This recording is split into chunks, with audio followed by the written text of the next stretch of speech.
welcome to the late night conversation, Koikimedia, bringing the world closer to your doorstep as we continue to forge ahead and as our campaign to our exit from Nigeria also continue into towards the end of month of May. It is the 29th day of the month of May 2025, and looking at my time is 2 minutes past 2 a.m. in the morning. Moki Bubuakwe Ekaro Ekabosi, the live discussion as Yoruba Nation continue, and as we continue our quest and our right to self-determination.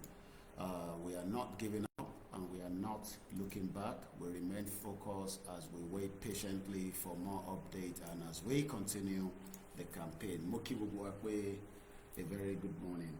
Let's us adjust this camera so that my eyes can be seen properly, and hopefully everybody can see us as well. Mokiwao, be as mobilize. Let us make sure that we are not leaving anything untouched. Kuwasibashife mobilized, we will still need a lot of campaign to go on quietly as we push towards our exit from this contraction to British create in 1914. So that is what we're going to be discussing this morning. Mokiwalen Konse Karo Ekabosi Orikoniwati and Koikimedia, bringing the world closer to your doorstep. Yoruba Nation, the solution to our problem. There is no other solution that we have that is troubling us. Trouble actually exist in Nigeria. The more we are existing in Nigeria, the more we are not likely to achieve our goals as people. So that is reason why we are doing what we are doing. That is the reason why we are campaigning, and that is the reason why we continue to push so that Ki Alini freedom wa Ki Alegba independent country wa gẹ́gẹ́ bí ìrànmọ́ládé àwọn ọmọ Odùduwà. A lot of people are giving up. A lot of people are also worried.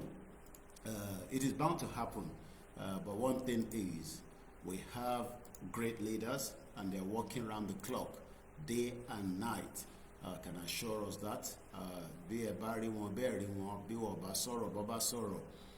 the leaders of this movement are not sleeping. They are doing everything, within the little resources that they have, to make sure we move our people, our indigenous Yoruba people, out of Nigeria. It's not a tax that the politician wants, and that means there is going to be many challenges so those challenges are not something that we can tell you because those challenges will be kept among our leaders. So as everybody continue to wait patiently, for Babakitoye. But one thing is, are you one of those that is already giving up? Are you one of those?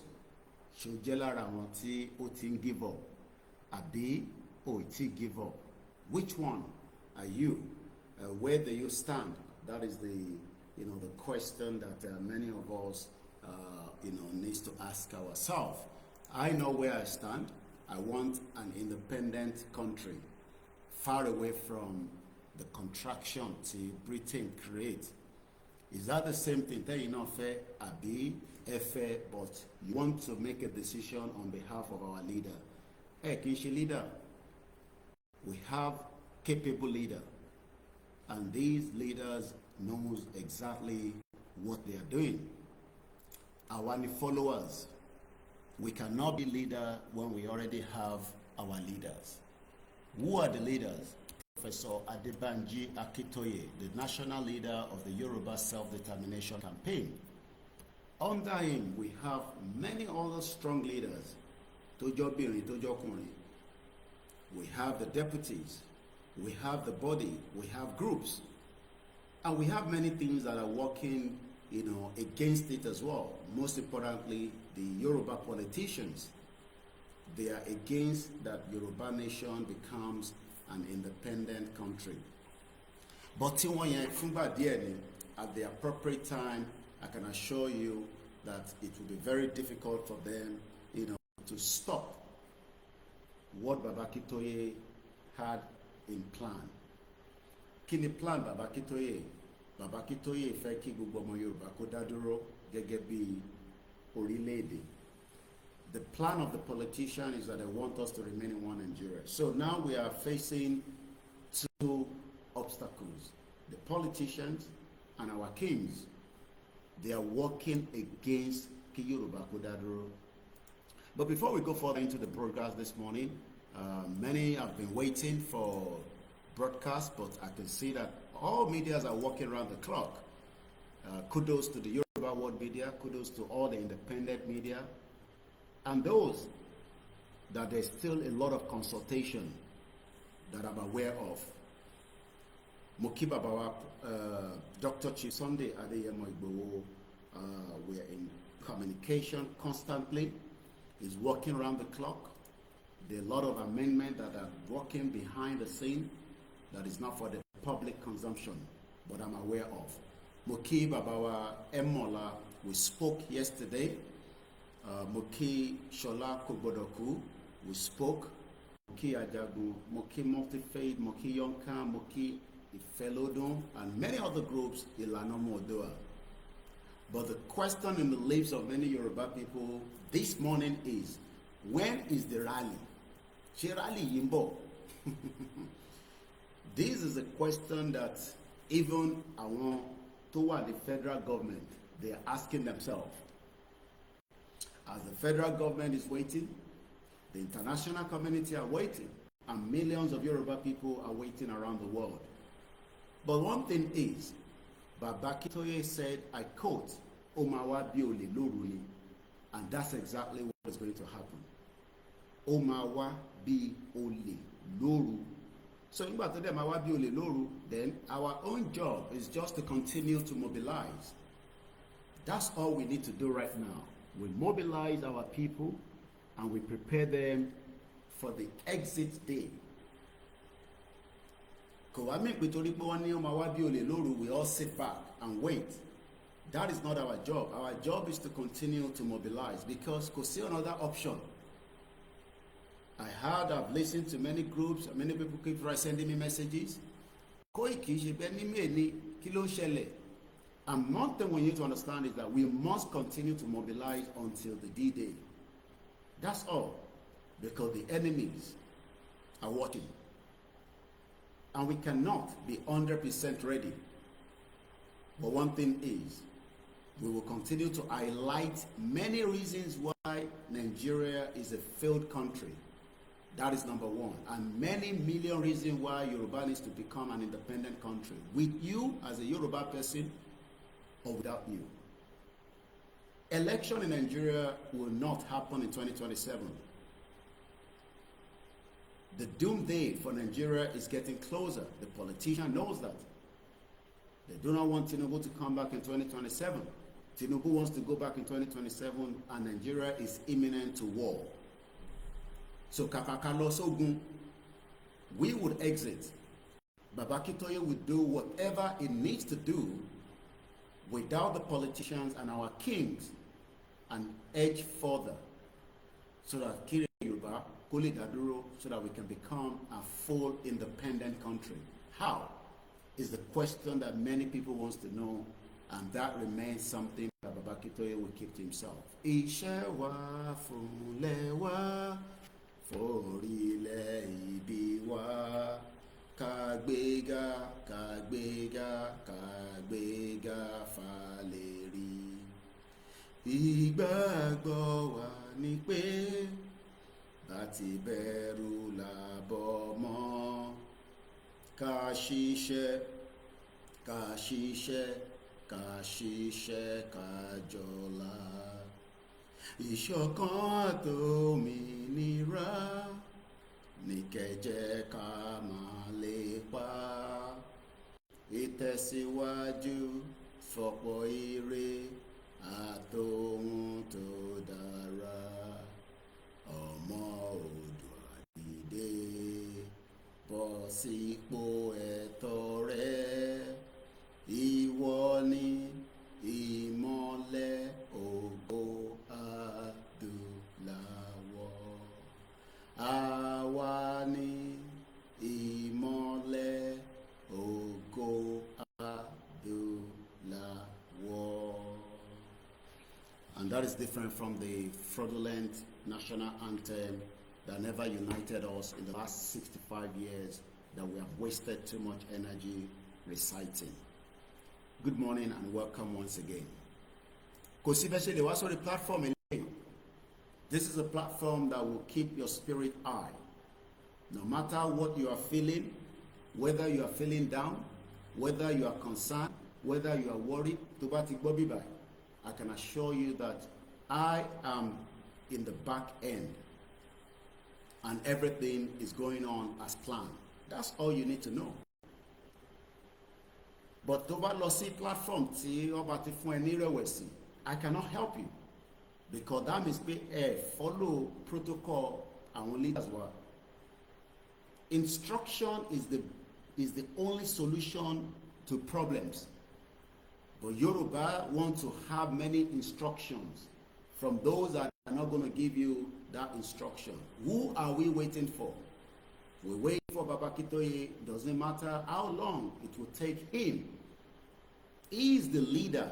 That is a leader. Tinubu kì í ṣe leader wa. Because ìparun ni Tinubu wa by taking us into this contraction called Nigeria. And he has nothing to offer us in Nigeria. Kakabe, Ofikowa lọ sínú ìparun. Who is the leader? Oloye Omadeyemo is the leader. And many of you, no matter how you cry, no matter your pain, he is also going through the same pain. He's been in exile for the last 3 years. Go mobbing konshiri money nule ni businesses. So Shefele Sokwewa in a hurry to Loye Gowoni. And many of you will not be able to push further, even if you dare want to, without Igbowo. You can't. Because in any battle, you need somebody that has what it takes to lead the battle.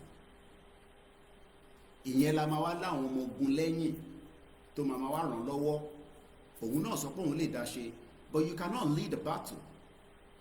If you wanted to lead the battle, we would have seen many of you would have been out there in the last 3 years that Igboho has been in exile. So that means we will be patient to wait for Igboho and Baba Kitoye. Who is the leader? Kayode Emola, the diaspora deputy of the YSDM, is the leader. We will wait patiently as they continue to mobilize under the YSDM to make sure that everybody has at least the little resources to help us. They will not give you all the full 100% because we don't have the capacity. But with the talent of these individuals, they are ready to move the movement to the next stage. Who is the home leader? George Akinola. No matter what you say, he is in Nigeria, in Yoruba land. He's been in the struggle with us for a very long time. We would have to wait as they continue to walk around the clock. Many things you don't need to know. Because Konshe movie and act. We cannot give our enemies everything so that they can go and wait for us, so that they can attack us and ambush and kill you. So you will wait for George Akinola as we are waiting for the YSDM that is ready to give us the go-ahead under the leadership of Baba Kitoye. So not all your grumbling will help the movement. Hey, kí ló ṣẹlẹ̀? No, you remain focused as a foot soldier. We are the foot soldier. Àwa gangan ni foot soldier that are waiting for that call. Kò ń ṣe ariwo ọjà. You cannot lead the movement when we have the capable hands that want to lead it. We wait patiently for all the medias that are now working simultaneously to give us the go-ahead. Kò ń ṣe pé Koikimedia ló kọ́ máa wá jáde ló máa ní Yorùbá Nation rally ti bẹ̀rẹ̀, Yorùbá Nation ti wà declared. No, this will be the unification, the unity of all the medias and those that probably you might not even know. There's a lot of work going on behind the scene. But one thing is, we cannot be fully prepared, but we will still forge ahead, with them or without them. And tó bá fẹ́ darapọ̀ mọ́, you are still welcome to prepare for our exit, because we're going to exit Nigeria. I can assure you that. I am still in Africa. And even as I remain in Africa, there's a lot of pressure for me to return back to UK right now. But that pressure cannot be as important as the clearing call to help our people and myself láti exit this contraction to Britain create. So if you're one of those that are mourning in your group, mourning in your bedroom, in diaspora, mourning at home in the homeland, that kí ló ń ṣẹlẹ̀, you have to wait for our leaders, because you are not the leader. Leaders were. These are capable hands that we have already been able to work with in the last 5 years. There will be a lot of surprises, and those surprises is what people want to know, but we cannot give you those surprises. So when you listen to my own platform, it's different from other platforms, because I am here to encourage us that our focus point is Afe exit Nigeria. It is as simple as that, nothing less, nothing more. We don't want to be part of this contraction. Don't be Nigeria. It has done a lot of damage in our lives, and we don't want to have anything to do with it again. But the enemies, the politicians that are representing us in Nigeria today, are also preparing whatever they can prepare. It doesn't matter. No matter how strong they are, no matter how much money they have, Nigeria will break on their head. So our focus point as we continue to wait is that I'ma exit Nigeria. When is the question that millions of people wants to know. How prepared are we? We will not be fully prepared, but we will still go ahead. Bí a tẹ́ bá rò pé bóyá wọ́n ní owó ìtí pé lọ ṣe tí jáde fún rally. No. Wọ́n ìtí ready lọ ṣe fún jáde fún rally. No. Ìdí yẹn gan lẹ́yìn fẹ́ mọ̀, ìdí yẹn la lè review fún yín. Because kò ń ṣe ẹnìkan lẹ́ ń wò wá. Kò dẹ̀ ṣe ẹnìkan lẹ́ ń gbọ́ wá. And ẹnìkan kọ́ lẹ́jọ́ wà nínú group. Britain is watching, monitoring everything closely. That is all I can tell you. We are not scared of any one of them. We are not scared of any countries around the globe as we speak this morning. I can tell you that. Baba Kitoye is not worried about them. Neither is he scared about anybody. Igbowo is not concerned. Neither is Emola worried, or George Akinola. Neither is Iyajagun multi-faith. Whether it's Kogbodoku, whether it's Ifelodun Akpapo with their strong leadership that are preparing us for our exit. Whether it is Ilana, Omodua, US that are working around the clock, doing a lot of consultation on our behalf, engaging those that we might not be able to reach in the US, as Canada, Illinois is working around the clock. As Ogun State Ekiti, Ondo. We are all in communication with different peoples and they are working around the clock. Traveling is happening crossed by, I will not tell you from what point to one point, because that is what you want to know. Kì í ṣe movie. Ibà yóò ṣe Netflix. This is a real event that is going to change millions of lives, and we cannot reveal too much.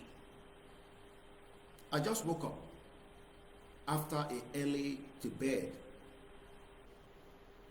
But I know many of you just want us to come out and say, Rally Tibere.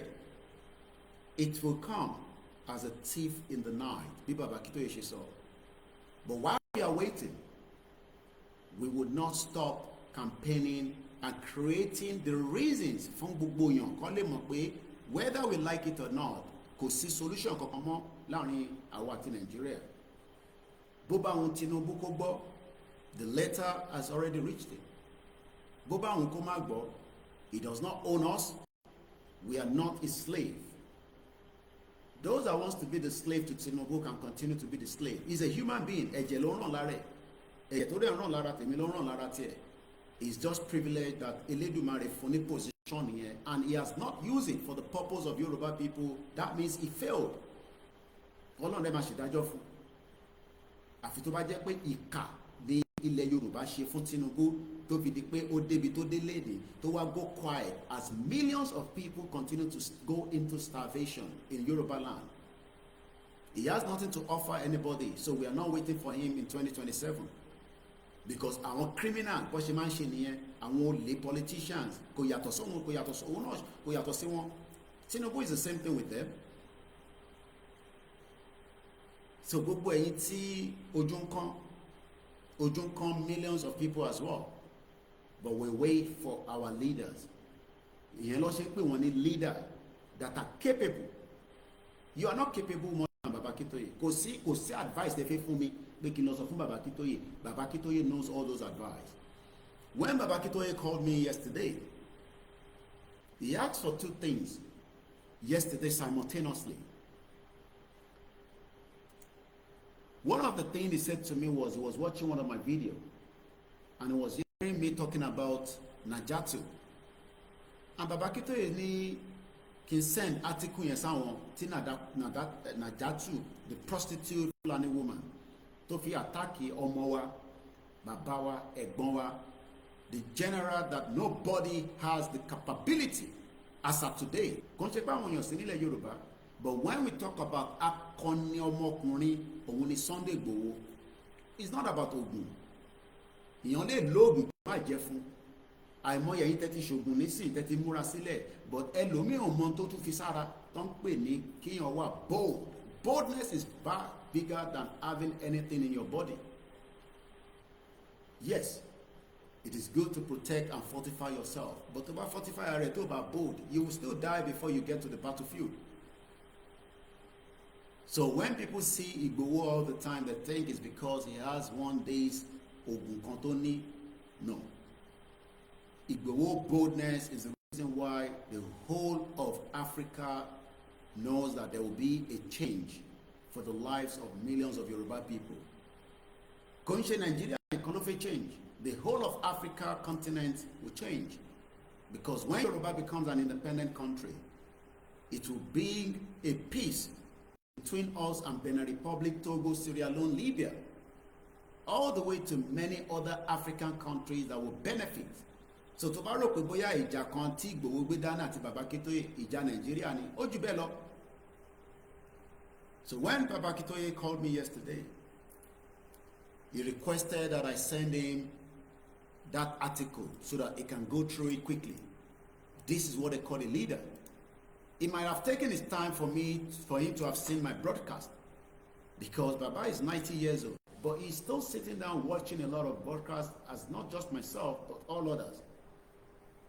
And when I sent that to him,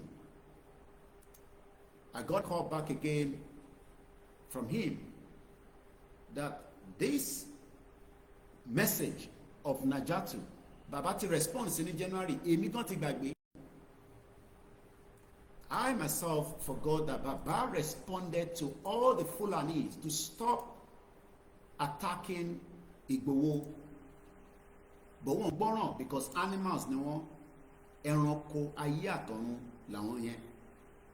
And ìdí tí a ṣe ń sọ fáwọn yẹn wá pé a lè jọ ṣe pẹ̀lú wọn, àjọṣepọ̀ àwa àti Fúlàní ò lè work, but àwọn olóṣèlú àtàwọn ọba tó fi bá wọn ṣe àti fún gbogbo wọn ní ìtàn pè ní final warning.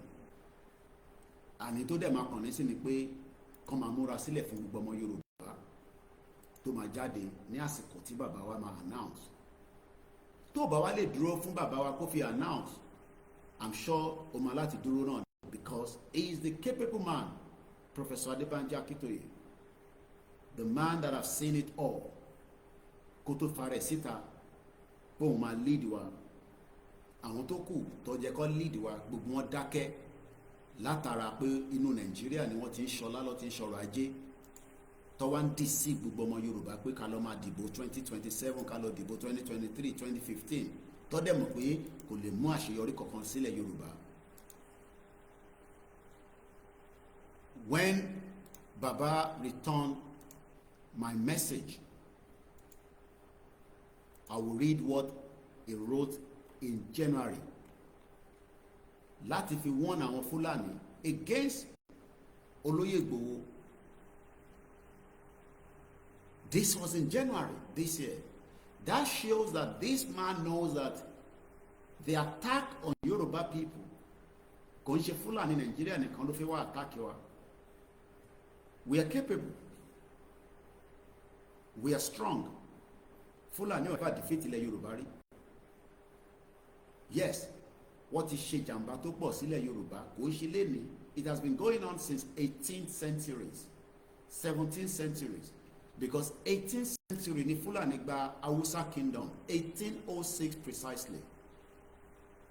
And as we forge further, no matter how our differences will be in this movement, nobody pray for the death of anybody. But ìgbà kan máa wà, tájọ máa bẹ̀rẹ̀ union, tájọ máa bẹ̀rẹ̀ movement, as we have done. And sometimes our paths would also be different. Because that is the intention of people like Tinubu and many criminal politicians like himself. Iṣẹ́ tó mọ̀ ṣe nìyẹn, divide and rule. Kódà kó sọ gbogbo èèyàn mọ̀ pé wọ́n ní tí ẹgbẹ́ kan bá ń bẹ tó ń flourish nílẹ̀ Yorùbá, ẹgbẹ́ yẹn máa pín sí mẹ́ta. Tinubu mọ̀ nípẹ̀. So the division that came into Yoruba nation today, Tinubu mọ̀ nípẹ̀. I don't have to give him the accolade of presidency. But ẹ̀jẹ̀ tó ń bẹ láre níjọ́ kan ẹ̀jẹ̀ yẹn máa gbẹ, ó dẹ̀ máa kú. Bíyá lẹ́ni, bíyá lọ́la, bíyá ní 30 years, àwọn kan ní even it might not be that strong. Níbo ni bàbá Awólọ́wọ̀ wà? He left us after many years on this earth. Tinubu will also leave. But if we eventually forge as we are doing and Yoruba become an independent country, gbogbo generation Tinubu pátá will not ever be forgiven, because he had all the privilege Elédùmarè fún nísìn, but ó fẹ́ abuse it against Yoruba people. So ilẹ̀ tó dúró lé lórí yẹn, I know it's currently in Lagos. Even ó ní àwọn èèyàn lára bó ṣe wà nílé nísìn. People prefer him to be in Abuja because the whole road is blocked. Ó sọ̀rọ̀ ẹ̀ di King Kong. Níbo ni Pharaoh wà lẹ́ni? Ó padà parun náà ni. Tinubu máa parun náà ni. Kò ń ṣépè. Torí pé in tí ó ń fi Yorùbá ṣe lẹ́ni, tí Yorùbá fi ń sunkún, gbogbo ẹkún tá à ń sun lẹ́ni ní gbogbo ilẹ̀ Yorùbá, gbogbo generation Tinubu máa sunkún yẹn. Àtàwọn ọmọ ẹ̀, àtàwọn ọmọ ẹ̀, they will cry. Because kò need it 2 times láti divide Nigeria. Ó fẹ́ fi ẹ̀mí tiwa sínú ewu ni, they ní accepted. No matter what they prepare for themselves, the least thing that would happen is Nigeria will still divide, and Tinubu will run into exile, and Yoruba will take control of their land. Gbogbo ẹni tó bá dé attack Yoruba will also be attacked, and they will all be killed. Ikú máa pa gbogbo wọn lẹ́ẹ̀kọ̀ọ̀kan. So we are forging ahead. It's not just the rally. The rally wants to give us something. That is all. Kí ló fẹ́ fún wa? Fẹ́ fún wa ní independent country. But the plan is that they want to know the next move, the next move. Only that move will come from Baba Akintoye. But Baba Akintoye responded. I have the article written in January 12. That shows that this is a man that have seen things before we see it. Naija tún ṣe ń response Olóyè Igboho. But Baba Akintoye ti response gbogbo Fulani ní January. As I read that article again, just for record purpose. We've done it before in January this year, which is just about 5 months ago, because we are still in the 5th month. I know today is 29. And you will Baba Akintoye prepare for the future ọjọ́, kò ṣe ọjọ́ tèmi nìkan ló prepare for. So all your grumbling in your groups is not what you should be doing now. We should continue to mobilize ourselves across Yoruba land. Ká lè jẹ́ kí iṣẹ́ kó lè ní àṣeyọrí, because independent country la fẹ́ gbà nísìn. It's not just a rally. Kò ń ṣe pé a fẹ́ jáde fún rally. Rally will lead us to our country. That is what they've told us. So that means we will become an independent country.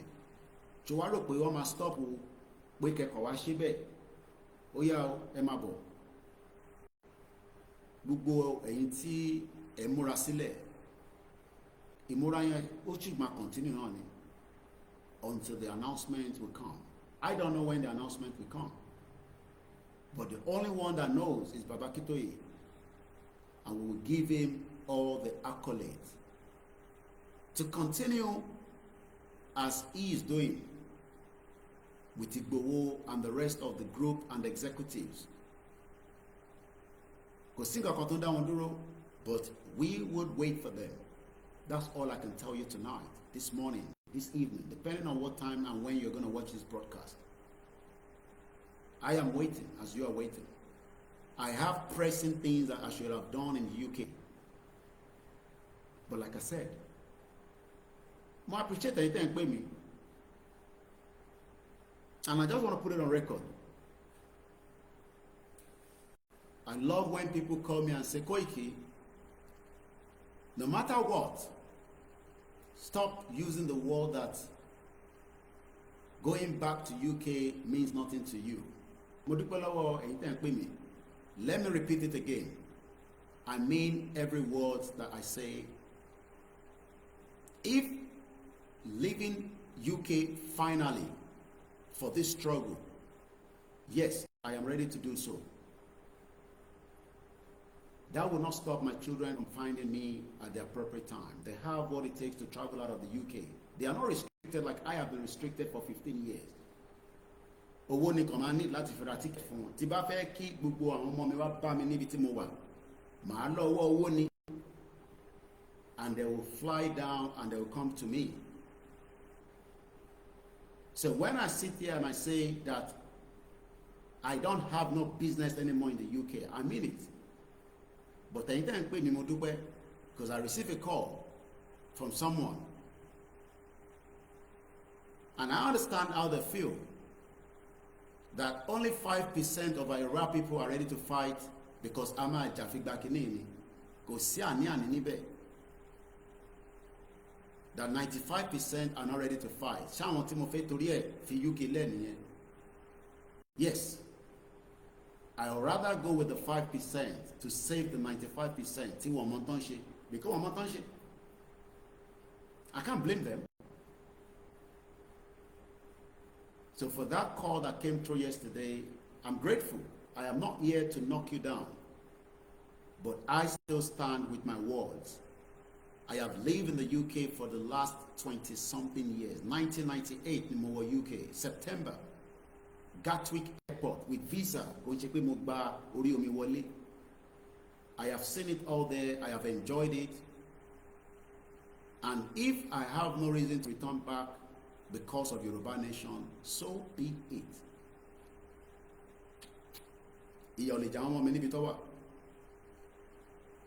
Whether I give them money or not, they will still manage with their life, with the government, and my wife that is working. Why do I manage? It tell me nobody any mama to support me from here until Yoruba ma fi David don't law. About David and law, then I will pull my sleeves together and I'll start doing what I need to do to earn my own income. So I am not doing this because I want to say it. I am doing this because I mean every word that I've said from the day one.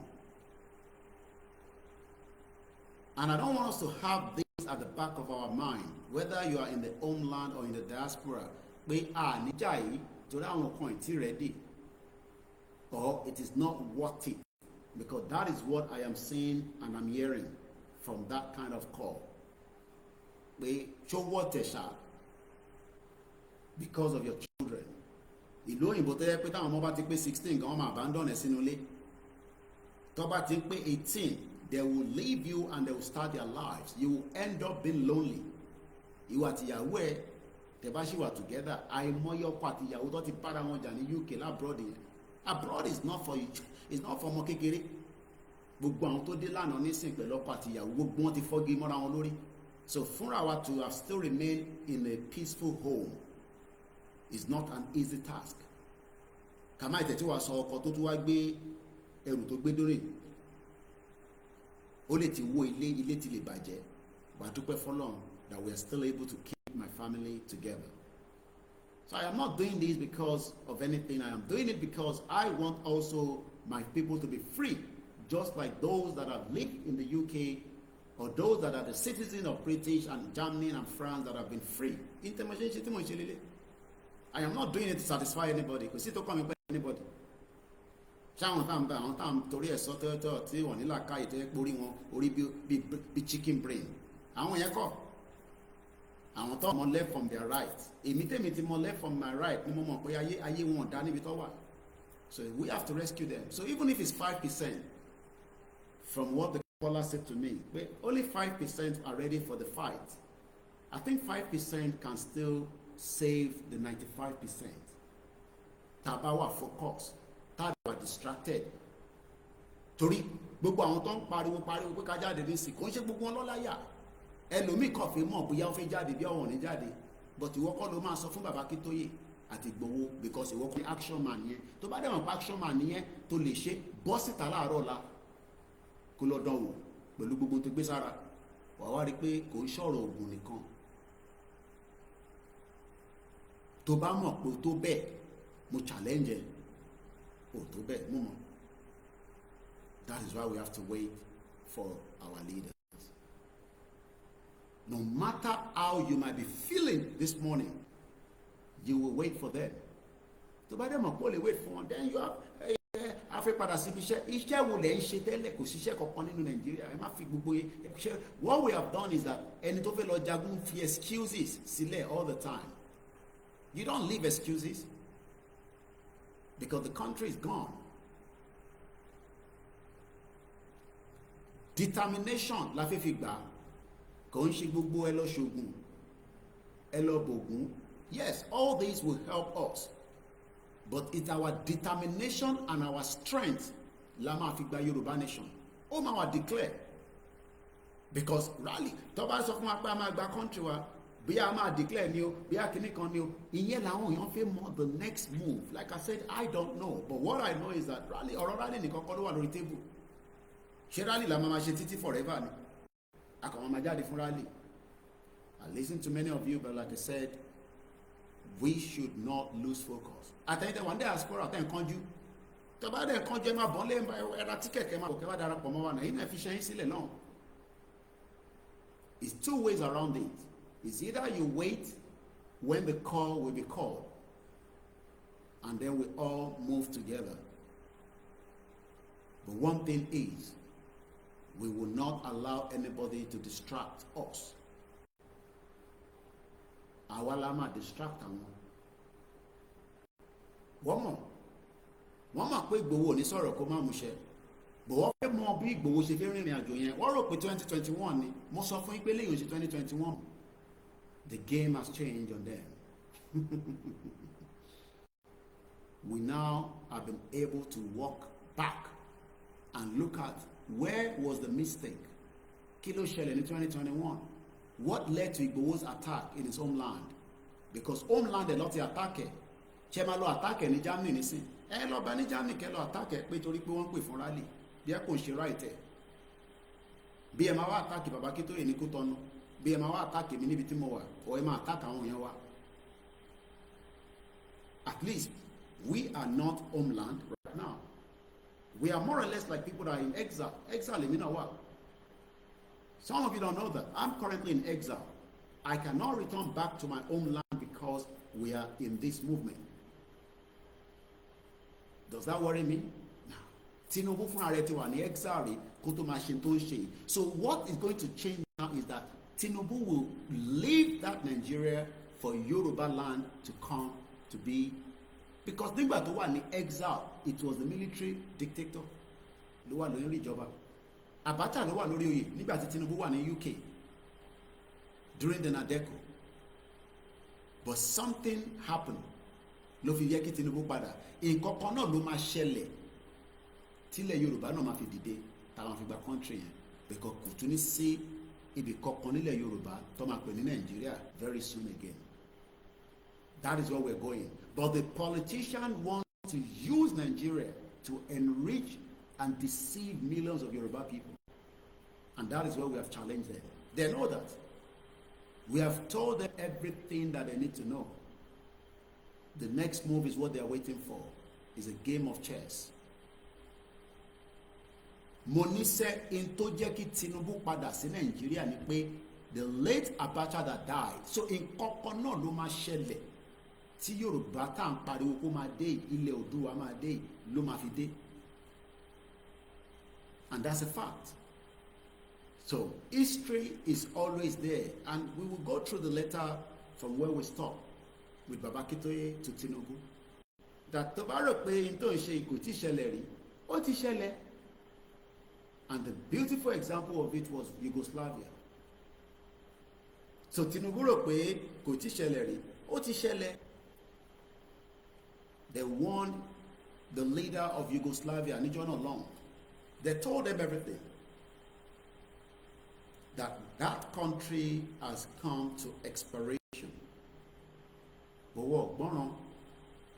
So bí Tinubu náà ṣe ń rò pé bí àwọn fi mọ́tò gbóhùn lọ gbé ìgbà nísìn. Tó ń fi convoy 50 tó fi move ẹ̀ káàkiri. Those cannot rescue him in the hands of the Fulanis. The Fulani means every business, every word. Lórí ẹ̀. Ẹ̀mí tí ẹ̀ gan kò safe. Because I don't know why a government is moving with 50 convoy. UK, the Prime Minister moved with only 4 cars. I see all the time. 2 bikes in the front, the Range Rover, sometimes Jaguar, and there's another car, and there's another car, and they stop for traffic light. Because what they build the blue one, they be paid. Kéèyàn tó fẹ́ wá náà fẹ́ attack Prime Minister àwọn tí mọ̀, but because Tinubu ò mọ̀ bí tó ti fẹ́ attack ẹ̀ ṣọ́rọ̀ pé bóun ṣe ń gbé convoy yẹn tó bá yin grenade ẹyọ kan ó máa take out gbogbo vehicle tó ń gbé yẹn, and eventually he will die. Kò ń ṣe fìrìgbọ̀n la fi ń ṣe kàn mọ́ lẹ́ni tó ní kọ́kọ́rọ́ ló fi ṣílẹ̀kùn. Ìgbòho ló ní kọ́kọ́rọ́ ilẹ̀ Yorùbá lọ́wọ́lọ́wọ́, kò tí ì sí bàbá ńlá ẹni tó lè lóun ní kọ́kọ́rọ́ yẹn lọ́wọ́. Wọ́n dẹ̀ fi mọ bó ṣe fi ṣílẹ̀kùn yẹn. Ọlọ́run nìkan dẹ̀ ló máa protect ẹ̀, ló máa guide ẹ̀. Àwa táwa wà lẹ́yìn ẹ̀ a máa lọ ní sùúrù, torí pé ó lè lọ fi ìrìgbọ̀n jáde nísìn sójà máa yìnbọn pa ẹ́. Tó bá tẹ̀ wá yìnbọn torí pé o nìkan lára, ṣé ìwọ nìkan lè handle ilẹ̀ Yorùbá with your own strength, torí kò sẹ́ni tó mọ̀ ẹ́. Ìyẹn la ṣe ń sọ pé ibi tí wọ́n wà yẹn ẹ máa lọ rúbọ níbẹ̀, ẹ máa lọ bọ Ògún kẹ́ bọ Ọ̀ṣun. Gbogbo ẹni tẹ́ ń ṣe, I've seen a lot of videos that have been sent to me. We don't put this out. Bẹ́ẹ̀ni, it's a game of intelligence. Ẹ kọ̀ rẹ̀ pé gbùrùgbùrù tí mo wá ń ṣe lórí social media, ìyẹn ti yàtọ̀. Gbùrùgbùrù yẹn kọ́ ló fi ṣe Yorùbá Nation. Mo sọ fún wọn tẹ́lẹ̀ pé media war lèmi bá wọn jà, but àwọn tó fi bá wọn jà intelligent war, àwọn wà nínú lọ́wọ́ lẹ́yìn tẹ́yìn òrí. Èmi náà rẹ̀ mọ́ gbọ́ wọn, but àwọn tí mo mọ̀ òun ni Baba Akintoye àti Igboho. And the two of them were in constant communication every blessed day. Màkàntí Baba Akintoye kọ́ ní January mo kàn fún yín ní because many people we are too weak in our mind ẹ̀mí wa yìí kí ló fẹ́ ṣẹlẹ̀ ṣé kò ní ṣẹlẹ̀ mọ́ ni méjì má ti ń tàn weak mind nìyẹn ẹni tó bá ní weak mind ló máa ronú bẹ́ẹ̀ weak mind I am very serious it's a weak mind. We are all preparing, I know that. Let us continue to prepare and focus. That's all. We are still preparing. They're near enough, but we are still preparing. But one thing is, something will eventually lead to Yoruba become an independent country. Lead to the independent country. Independent country that is the final straw. Game here to change in here. Because Baba Kito Ibani Yoruba nation is declared. Listen, Tani Baba any to my answer for Anile Yoruba Koti was declared. She Tinubu, a Gemelo Larati, a jet to go more Yoruba. She Fulan Loni Lenny. Britain, no, she Britain Loni Lenny. We have done all the analysis that we need to do. Gbogbo ìtókù ta kan ṣe nísìn akọ̀ṣe ṣe kí ni à ń ṣe tán pè ní summary tó bá ti lọ sí class at the beginning of the semester tó bá ti ń tó towards the end of the semester gbogbo tó kọ́ máa ṣe ní summary before the exam àwádẹ́ tí mo result exam wa because everything has been put in place but in tó put in place yẹn lẹ́yìn fẹ́ mọ̀ lẹ́nu gbogbo àwa media and one media to máa sọ àṣírí because I like àṣírí nílẹ̀ Yorùbá like it I like miracle àṣírí pé ibi báyìí ló máa gbà wọlé ẹ̀yìn ló máa gbà wọlé nǹkan kan báyìí ló máa ṣẹlẹ̀ why are we not just waiting for instructions kí ló dé tí instructions máa ń difficult fún wa láti listen sí a fi lọ sí battle dẹ̀ fi gbọ́ instruction ọmọ ambush gbogbo yín lọ́nà apá gbogbo yín dànù. Even if you are fortified, ìyẹn la ṣe sọ fáwọn èèyàn wa ẹ lọ máa bọ Ògún kẹ́ bọ Èṣù because nǹkan tí lè bá bá wá nìyẹn kò disturb ẹ as Jésù or Muhammad ẹ lọ máa pe gbogbo ìsọ̀rísọ̀rí mo dẹ̀ dúpẹ́ that people are listening. Difference tó kọ̀ wá ni pé most people are struggling. Àti pa ajá nísìn kò ń ṣe tó kàn máa wọ sọ ó kò lè máa já lójú títì kó náà fi lọ bẹ sórí Ògùn ó máa lọ ra yìí tó wà available ní market ni ṣé ọ̀fẹ́ ló máa fún ẹran àwọn tó ń tajà yẹn all these things are expensive as well so ẹ̀yin tẹ̀ ń doubt pé kò lè mí ètí tán Koiki ẹ̀yin wo date àwọn intelligent people wọ́n wo the last sketch so that nobody failed because wọ́n ní àní ṣe rálì mímọ́ èmi ò bí àyẹn kò tẹ̀ tí ìyá àwọn èèyàn wa ìyẹn ni máa ṣe wonder we are very difficult people we know that ìyẹn àwọn kan ṣe ń pè mí lẹ́yìn mi sí pé Koiki padà sí UK ṣọ́ra àwọn Yorùbá tó ń jà fún yẹn 5% ló ready láti lọ I am being honest I am receiving calls every day to return back to the UK because the point we know you are determined but return back to your family but àwọn rò pé family kan ni mo ní I have a big family I've always had a big family before movement tí máa ń àwọn ìyàwó mi bí àwọn kan máa ń rò pé bí àmọ̀ ìṣeré ni but because ẹ fẹ́ yẹ kí n máa ṣàlàyé gbogbo ẹ̀ fún yín ṣé family problem tèmi nìyẹn kò ń ṣe problem tẹ̀yìn náà that's my own personal problem and I've had my family situation before the movement they wanted to use it against me wọ́n fẹ́ pin ẹ̀ mọ́ mi bí àwọn tó mọ̀ later àwọn kan sọ pé ẹ jẹ́ fi bọ̀bọ̀ yẹn lẹ̀ ẹ mọ̀ tẹ́lẹ̀ rí ni ó mọ̀ mi tẹ́lẹ̀ rí ni orí mi rí tẹ́lẹ̀ rí ni ìbí wọn náà ní láìfù tiẹ̀ tó ń gbé èmi náà ní láìfù èmi tèmi ń gbé kí ni láìfù mi ní ṣe pẹ̀lú movement family situation mi ó yàtọ̀ sí movement but right now I'm in exile so even as a family I'm in exile I cannot return back to my homeland my in-laws are there I cannot see my in-laws ojú screen bẹ́ẹ̀ làwọn náà bẹ́ẹ̀ ṣe wò mí làwọn in-laws mi náà wò mí wọ́n ti gba kámú fọ́lọ́run tó bá jẹ́ pé wọ́n ní ìwọ lọ́kọ tí o lọ fẹ́yàn kan tó gbérù kan báyìí dání ṣòro pé wọ́n ti ní pọ́pọ́ yẹn pé kí ló ṣẹlẹ̀ but ìyẹn kọ́ là ń lọ fẹ́ lò. So èyí tẹ́ ń pè mí, like I said, I appreciate. Tó bá jẹ́ pé wọ́n bá wa kéékèèké la fi tẹ̀lé olóyè Ìgbòho, because I told him and I still tell him all the time, I will be next with him at any point of time. Tó bá ń wọ ẹgbẹ́ báyìí, ó gbọ́dọ̀ máa rí mi. That is the loyalty I've given him. Bí Bàbá Akíntóyè. Bàbá Akíntóyè wà lẹ́gbẹ̀ẹ́ mi báyìí, Ìgbòho wà lẹ́gbẹ̀ẹ́ mi báyìí. A dẹ̀ kó gbogbo ọmọ Yorùbá dání pé à ń lọ sórílẹ̀ lórí. Àwọn kan tún béèrè. Somebody sent a message from one of the states. Pé ṣé à ń gbé àwọn mọ́ra ni? When I hear those kind of words, mo wá realize pé olóṣèlú ti báyé púpọ̀ náà ọmọ Yorùbá jẹ́, wọ́n ti báyé yín jẹ́ gan. But like I said, I cannot blame you. In tí yàn bá mọ̀ náà ló máa fi sọ pé ìbọn ti sọ fún yín, irọ́ ló ń pa o. Ṣé ní gbogbo mú gbogbo ṣe irọ́ ni o? Because ayé àwọn olóṣèlú yẹn kan ṣe fún yín nìyẹn. A dẹ̀ ń bọ̀ lọ́dọ̀ tí wọ́n máa jẹ́ gbẹ́ kò sọgbọ́n ẹ̀ wà láìtàláì sí mọ́bílá ìlàzílà hùwà. Gbé wọn ní jẹ́ gbá yẹn rọ́lọ́pàá. Gbé mi àwọn olóṣèlú àníwójú ara wa, a máa kanra wa nígbò gidi. Ìjà la fẹ́ jà. Bàbá Akíntóyè àti Ìgbòho oníṣọ́ yẹn fún mi, mo ní èmi tó bẹ́ẹ̀ mídíà ni mí. Wọ́n sì mi ò láìkì ní máa sọ bẹ́ẹ̀. Ìyàwó mi ò láìkì. Ìjà la fẹ́ jà, ìjà gidi, gídígbò gidi. Ọ̀tọ̀ tó ń pera wọn yẹn. But we need the numbers to continue to prepare and rise up for the D-Day. Ṣó rò pé tá bá ya wọ House of Assembly ní sí wọ́n lè dá wa dúró ni?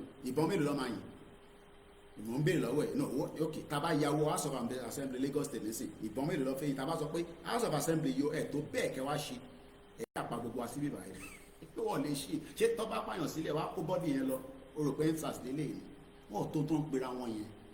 Àwọn fẹ́ mọ game tá fẹ́ gbá pẹ̀lú àwọn. Àwọn ọ̀dẹ̀ gbọ́dọ̀ jẹ́ kó mọ game. Ìyẹn ló ṣe máa ń ní team tó jẹ́ pé tó bá sọ fún ẹ pé formation yìí ló máa lò last minute wá change formation mọ́ wọn lọ́wọ́. Bẹ́ẹ̀ gbogbo ilẹ̀ máa wo football now, ká fi football ṣe àpèjúwe. In anything in life, you will play a game with the minds of your enemies.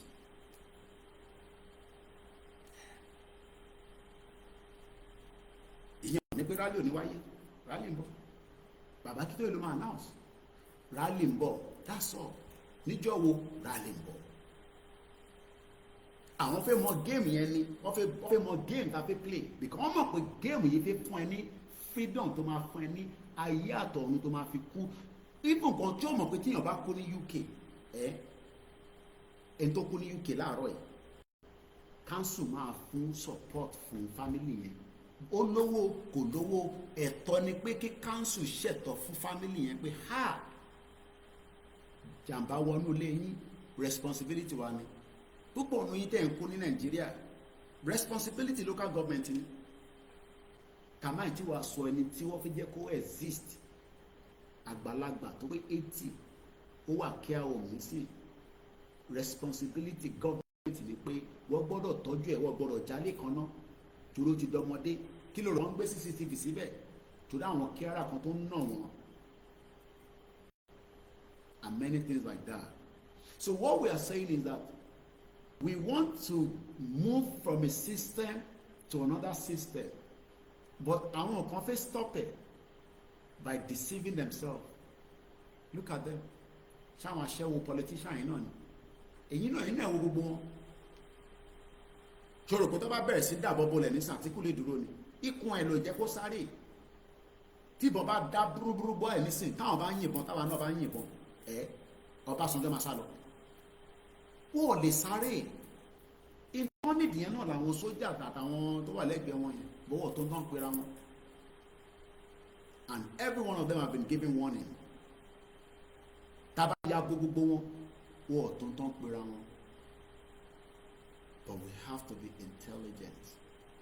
Wọ́n dẹ̀ mọ̀, Tinubu dẹ̀ mọ̀. Ó mọ̀ àpò Bàbá Akíntóyè wà very intelligent àti Ìgbòho. Ó mọ̀ àwọn méjèèjì dáadáa. Kò lè náà mọ̀ wọ́n. Tinubu wants to go for 2027. Bàbá Akíntóyè dẹ̀ sọ fún pé 2027 ẹsẹ̀ a máa kọ́ àwọn Yorùbá jáde kúrò ní Nàìjíríà before 2027. That means it is now a game. Ó wá kù ẹni tó fẹ́ win láàrin àwọn méjèèjì. and àwa táwa wà lẹ́yìn wọn la máa help wọn kó fi máa win yẹn. They are watching all the time. They are watching every one of us. They are analyzing it. Because Britain is telling our kings that, let me leave that. It's a article. Some of you don't know Britain. Èmi tí wọ́n jọ gbé àjọ sùn pé mo kúrò ní UK, pé mo wà ní UK láti 1990, mo kọ́kọ́ lò 10 years gbáko pé mo jáde rárá, so wo lè san kọ́kọ́ fún mi nípa wọn. It's not even about the movement. Tó bá ní ṣekúṣẹyẹ àwọn gangan ló ń pè bẹ́ẹ̀. 10 years that I live with them, mo lè jáde 10 years. Ọmọ tó ń pè 10 years, 365 days. 10 years tí mo fi wọnú UK, mo jáde, mo lè travel lọ anywhere. Ojú kan ni mo wà, mo kàn sùn, mo ń jí, mo dẹ̀ ń káàkiri láàrin gbogbo UK mbẹ̀. I haven't watched my Eagles program, but my attention was called that on sọ̀rọ̀ pé wọ́n náà ti release account Igboho. Mo fẹ́ lọ wo fídíò yẹn kí tó wá response dáadáa. Wọ́n ní fídíò kan tó ṣe Democracy Day, ó wá ń sọ lórí platform ẹ̀ pé wọ́n ti ṣí account Igboho. Kọ́lọ̀ fọ́run kẹ́ ìyá Kogi, attention, ìyá yẹn ti lọ. Ìyá yẹn ti lọ. Kí gbogbo yẹn ará Kogi state. Yeah, woman ìyá Kogi yẹn. I remember I was in Turkey on a visit, and she's been trying to reach out to me, and I believe I didn't have any contact with her then.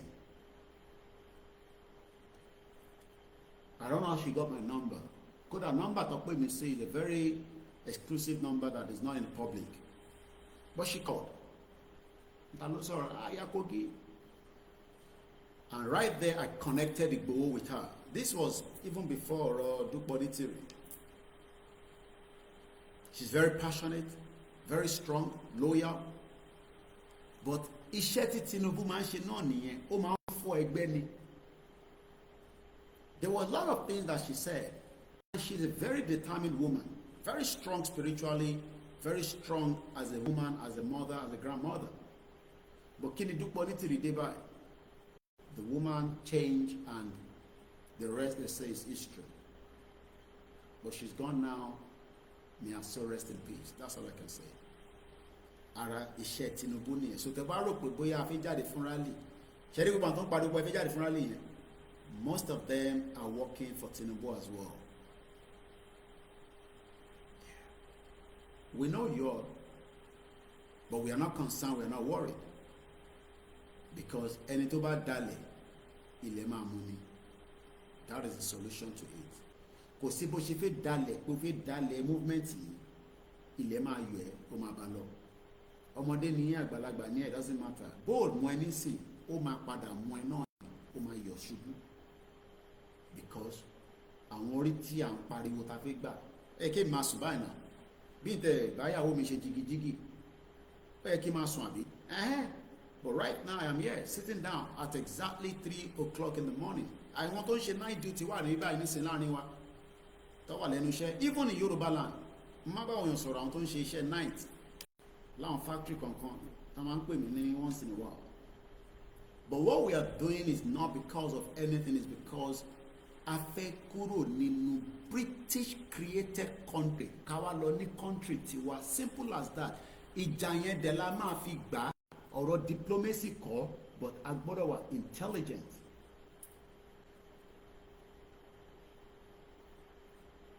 Intelligent ló fẹ́ káwa rí visitor mi la máa jáde yasọ bàbá kí tó yìí sọ bẹ́ẹ̀ we wait. Ẹ̀yin tí ẹ̀mí yín ṣe pàpòpà tẹ̀lé believe in this movement, then so ṣé ẹ̀ ń sọ pé ẹ̀ trust bàbá kí tó yìí àbẹ́ ẹ̀ trust Igboho? Ẹ̀ bá trust wọn, then like I said, ẹ̀ positivity láàárọ̀ la fúnra yín náà. That's all I can say. ẹ bọ́ sí títì láàárọ̀ ọ̀la fúnra yín if you have what it takes, the capacity. Tinubu kúkú wà lẹ́kọ̀ọ́ nísìn, kẹ bọ́ sí títì kẹwo tó máa ṣe fún yín. Ẹ lọ sí títì láàárọ̀ ọ̀la kẹwo tí Tinubu máa ṣe fún yín. Tinubu wà lẹ́kọ̀ọ́ nísìn, ó fẹ́ wá ṣe léyà, ó ti dé látàná, wọ́n ti pa owó títì rẹ̀, but ó mọ tí bàbá Akíntóyè lè ṣe, ó dẹ̀ mọ tí Gbòwó lè ṣe, ó dẹ̀ mọ tí 60 million Yorùbá fẹ́ ṣe, but bá ṣe fẹ́ ṣe yẹn nísìn làwọn náà mọ̀, ó ti dàrú mọ́ wọn lọ́wọ́. A country where a report, as I was about to start this broadcast, let me go straight to that one. I received a message from Kwara State. I posted it already online. I was just about to start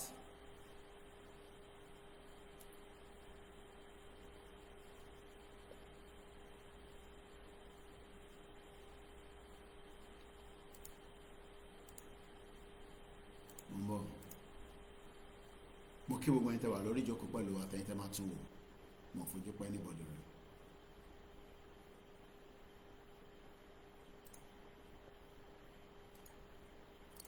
This message came from Kwara State, from somebody that is close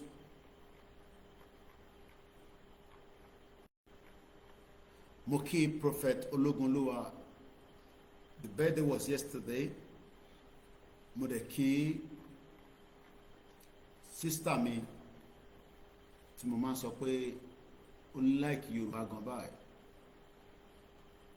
I've mentioned her most of the time. She works somewhere in the US. Only àwọn mẹ́fà local government kan wá transform as half of New York, and they're not joking. I bet there was yesterday as well. Mokidada. Mwaki gbogbo ẹ̀yin tí jẹ́ the month of May. Ẹ̀yin tẹ́ máa tún broadcast wò, ẹ lọ fọkàn yín kó balẹ̀ dáadáa. Mo kí gbogbo ẹ̀yin tẹ́ wà lórí ètò. Yeah, mo ti rí nǹkan tí mo wá bíbá mo send ẹ̀ sí. Ẹ jẹ́ send ẹ̀ sí àwọn platforms tó kù náà. This was sent to me, like I said, from Kwara State. As I was about to start the broadcast, this was something I read from somebody that lives in that state. Mo fi post ẹ̀ sáwọn platforms tó kò kí wọ́n kà fún wa. Bàá lọ kan tí Bàbá Akíntóyè sọ nípa Fulani against Igboho ní January this year. Mo kí bàbá yẹn dáadáa. The man is 90 and his strength is like somebody that is in the 60s. So tí bàbá bá ní that kind of strength and you are already worried and concerned, sometimes I wonder irú energy wo làwa láti ní. Energy tí wàá gbọ́dọ̀ ju ti Bàbá Akíntóyè lọ ni. Ọmọ tó ń pè 90 age kékeré ló pè ní. Bàbá tó give up, ìwọ wá ń sọ pé ó fẹ́ give up. Àbí òun sọ pé ojú ń pọ́n ẹ̀. Ojú òpin tó bàbá yẹn. Ọmọ pọ́lọ̀ ló lọ́jọ́. Kan bí Ọlọ́run pé kọ́lọ́run fún bàbá yẹn lẹ́nu gúngun ni. Ọlọ́run ló lọ́jọ́. Ọmọ kékeré ń kùnà. Ìyá Kogi tó kú nísìn, kọ́lọ́run fọ́run kẹ. Kò pé 90. Ẹni tó ṣe sọ pé Ọlọ́run ló lọ́jọ́ nìyẹn. So you feel pé Bàbá Akíntóyè ò fẹ́ kí Yorùbá kó tètè gba country. You think so? Let's read this quickly. As sent to me from Kwara State. I am presently now at Kwara State. Two things happened 2 weeks back. Most of me, I have listened carefully to Dr. Kemi Ololoyo. She said news is underreported in that contraction. Don't pay Nigeria. News is underreported. One reporting news. Toba so fine, one reporting news in Nigeria. Irony. It's a country that things happen and it takes time for the news to filter back out. 2 weeks ago, bí a nígbà tẹ́ni ìdé state ẹni o, bí a, I don't know, but how can this happen? Lóòótọ́, tẹ́ bá rántí After Borno military invasion, we saw a video of an helicopter. Mo gbé wá sórí word ni because ó tiny there torí ojú mi, so mo fẹ́ increase the front end if you see be 14. Màá lè save kìíní because these are all the evidence that journalists need to pile up and prepare for engagement with the outside world. Because tó bá tó time tí àwọn yẹn máa pè pé kí ló ń ṣẹlẹ̀ gangan kí ló ń ṣẹlẹ̀ ojú ń dùn ẹ̀yin ògbọ́n tó ń ṣẹlẹ̀ látijọ́ yìí àbí. These are the evidence that people like us will prepare. So now màá gbé padà sórí website mi, but for now mo ti increase front end, so let me read it. I don't need my glasses now. Any 2 weeks ago ní ṣẹlẹ̀ ìṣẹ̀lẹ̀ ní Kwara State lélẹ́yìí o, Kwara State ló ti ṣẹlẹ̀. Only there is a place called, tí n bá pronounce it dáadáa ẹ má bínú, Agbẹ́lẹ̀ in Ìrẹ́pódùn local government of Kwara State. I'm sure pé àwọn tó jẹ́ ọmọ Kwara State ẹ jọ̀ọ́ bá wa share program tá a bá ń ṣe, kò ń ṣe torí à ń béèrè fún revenue lórí social media. Mo prefer káwọn èèyàn fún mi lówó gan dàn pé kó fún wa lówó lórí social media ní super chat, because àwọn àti YouTube la jọ ń pín. But when we share the program, people will have the privilege to listen. Mo kí ẹ doctor mi òṣèlú kú tọ́jú bàbá Akíntóyè, má jẹ́ lọ́sọ̀ọ́ ẹ máa pẹ́ta ni mo bá sọ̀rọ̀ oríṣiríṣi èèyàn máa ń bá sọ̀rọ̀ lórí social media. Àwọn tí mo bá sọ̀rọ̀ tí mo ra wọn ṣe rí ìwọ náà, èmi ò tí fún bàbá lówó, ẹ̀yin lẹ́nu ẹ̀ máa sanwó pé mi ò lówó lọ́wọ́. So ìwé bàbá mi nìyẹn, bàbá dáadáa, ọlọ́ba ń dúró ti bàbá yẹn kó wá pẹ̀lú ẹ̀ yàrá gbéwò yẹn báyìí. Irọ́ mo lè fi blọ́ọ̀kì ojú olóyè, àmọ́ àfilé báyìí ọjà àfilé báyìí ẹ káwọn yẹn máa rí ojú olóyè Ìgbòho. Àwọn lè nífẹ̀ẹ́ Ìgbòho, wọ́n nífẹ̀ẹ́ bàbá Akíntóyè. Ọlọ́run ló máa bá mi san wọ́n lẹ́san. Ọlọ́run máa san gbogbo lẹ́san. Àwọn kan wà quietly behind the scene that they are like ghosts. Iṣẹ́ tó ń ṣe ju tèmi lọ, ẹ máa wọ́n dàgbà ìwọ tó ń parí. I'm serious. To manage people, to manage somebody is not an easy task.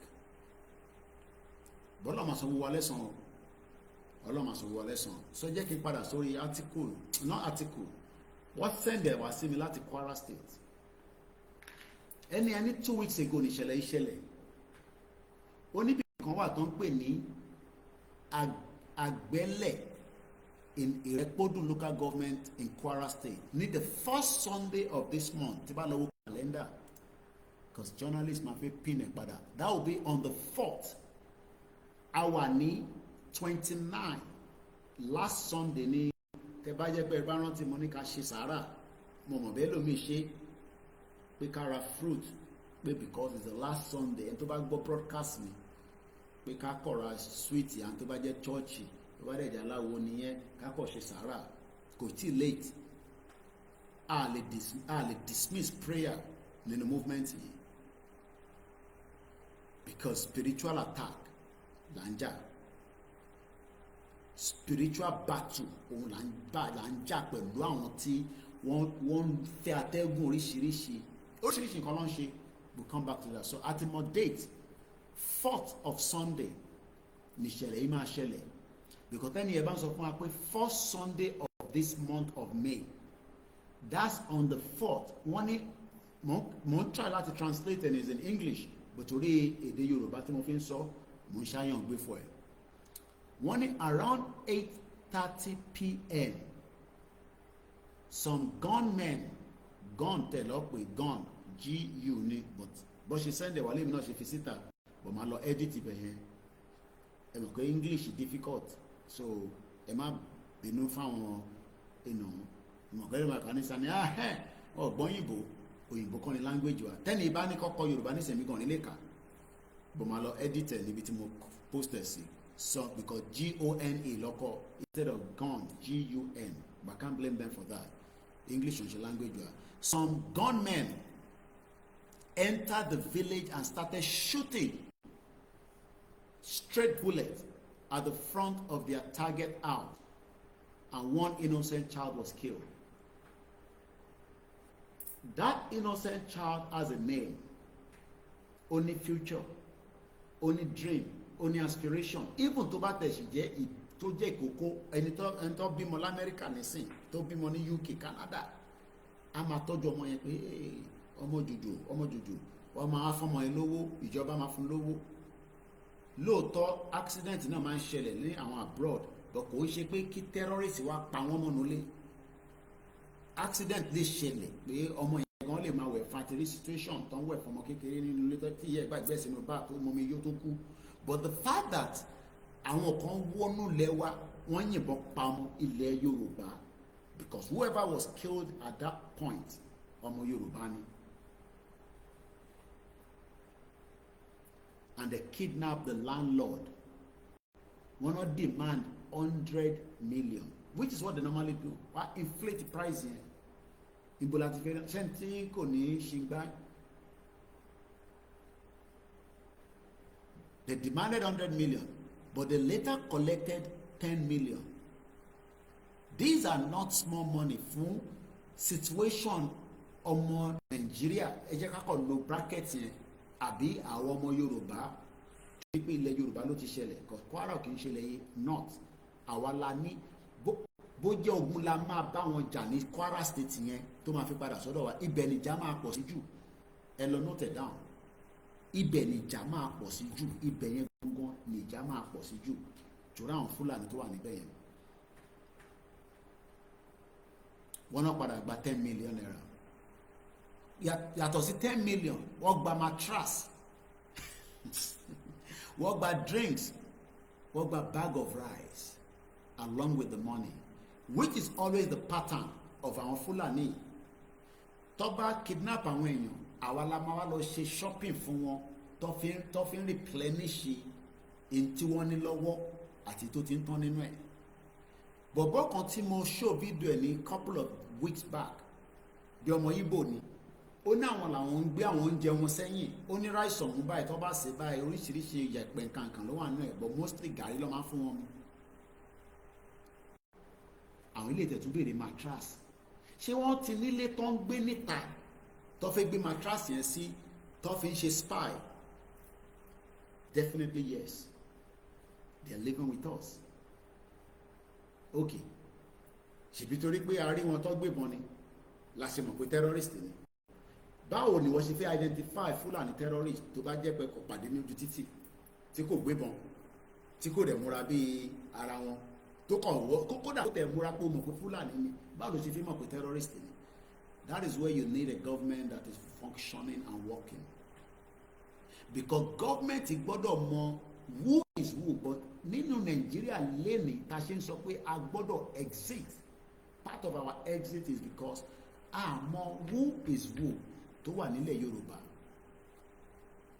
because kí ló fẹ́ fi mattress ṣe nínú igbó? These are people that are always moving at any point of time. Tó bá jíyàn gbé nísìn wọ́n rìn 3 hours 4 hours non-stop. Ẹni tó bá rẹ̀ ọmọ apá ni, ẹ lọ wo fídíò yẹn tí bá sì lè rí. Ọmọ Ìgbò ni bọ̀bọ̀ náà, ó ní bí i 10 days or 7 days tóun ṣe láàrin wọn, ẹ̀mí òun fẹ́ bọ́, èèyàn méjì ló kú. Ó ní bọ̀bọ̀ máa kan kò lè rìn mọ́, kò lè breathe bí ẹni tó lómi lára ni, tó expect pọ̀ máa jẹ́ òun gbé tó kọ̀ jókòó sínú mọ́tò tó ń lọ sílẹ̀ Ìgbò látàbújá lọ́ti làwọn yẹn ti ń bọ̀.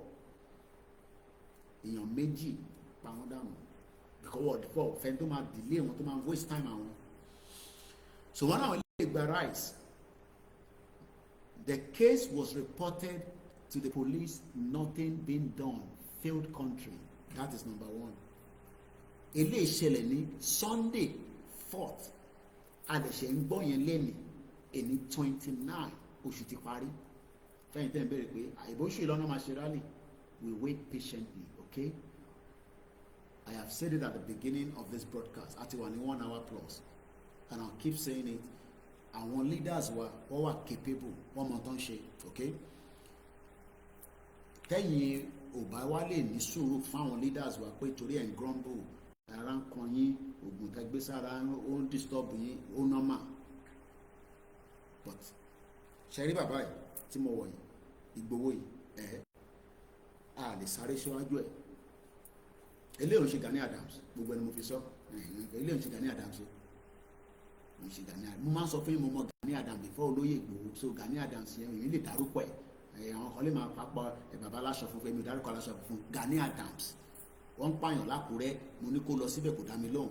Mo sì bá General Trustina sọ̀rọ̀ lánàá ní Àkúrẹ́, l'Ondo State. I am in communication in Yoruba land on a daily basis. Video call ló fi pè mí. Ọlọ́run máa dúró ti gbogbo yín, Ọlọ́run àwọn pẹ̀lú gbogbo wa.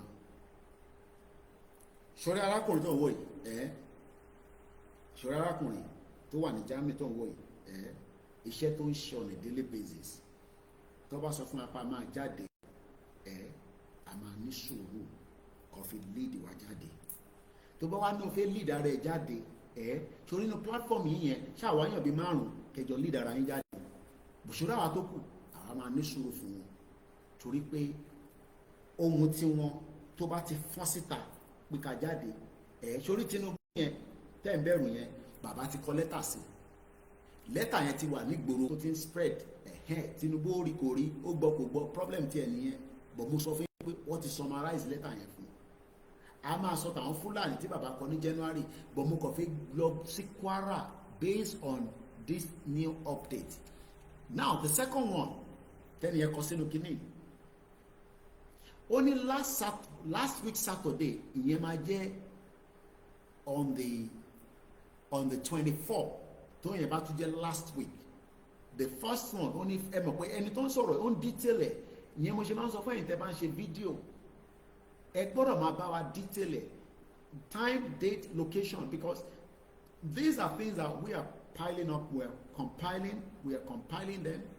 Bá ṣe ń fi sórí social media tẹ́rin yẹn, èyí tí America, okay, kí ló America ṣe sọ nísìnyí pé ṣe àwọn America ti hot gbogbo visa, o lè gba visa nísìnyí, student visa o.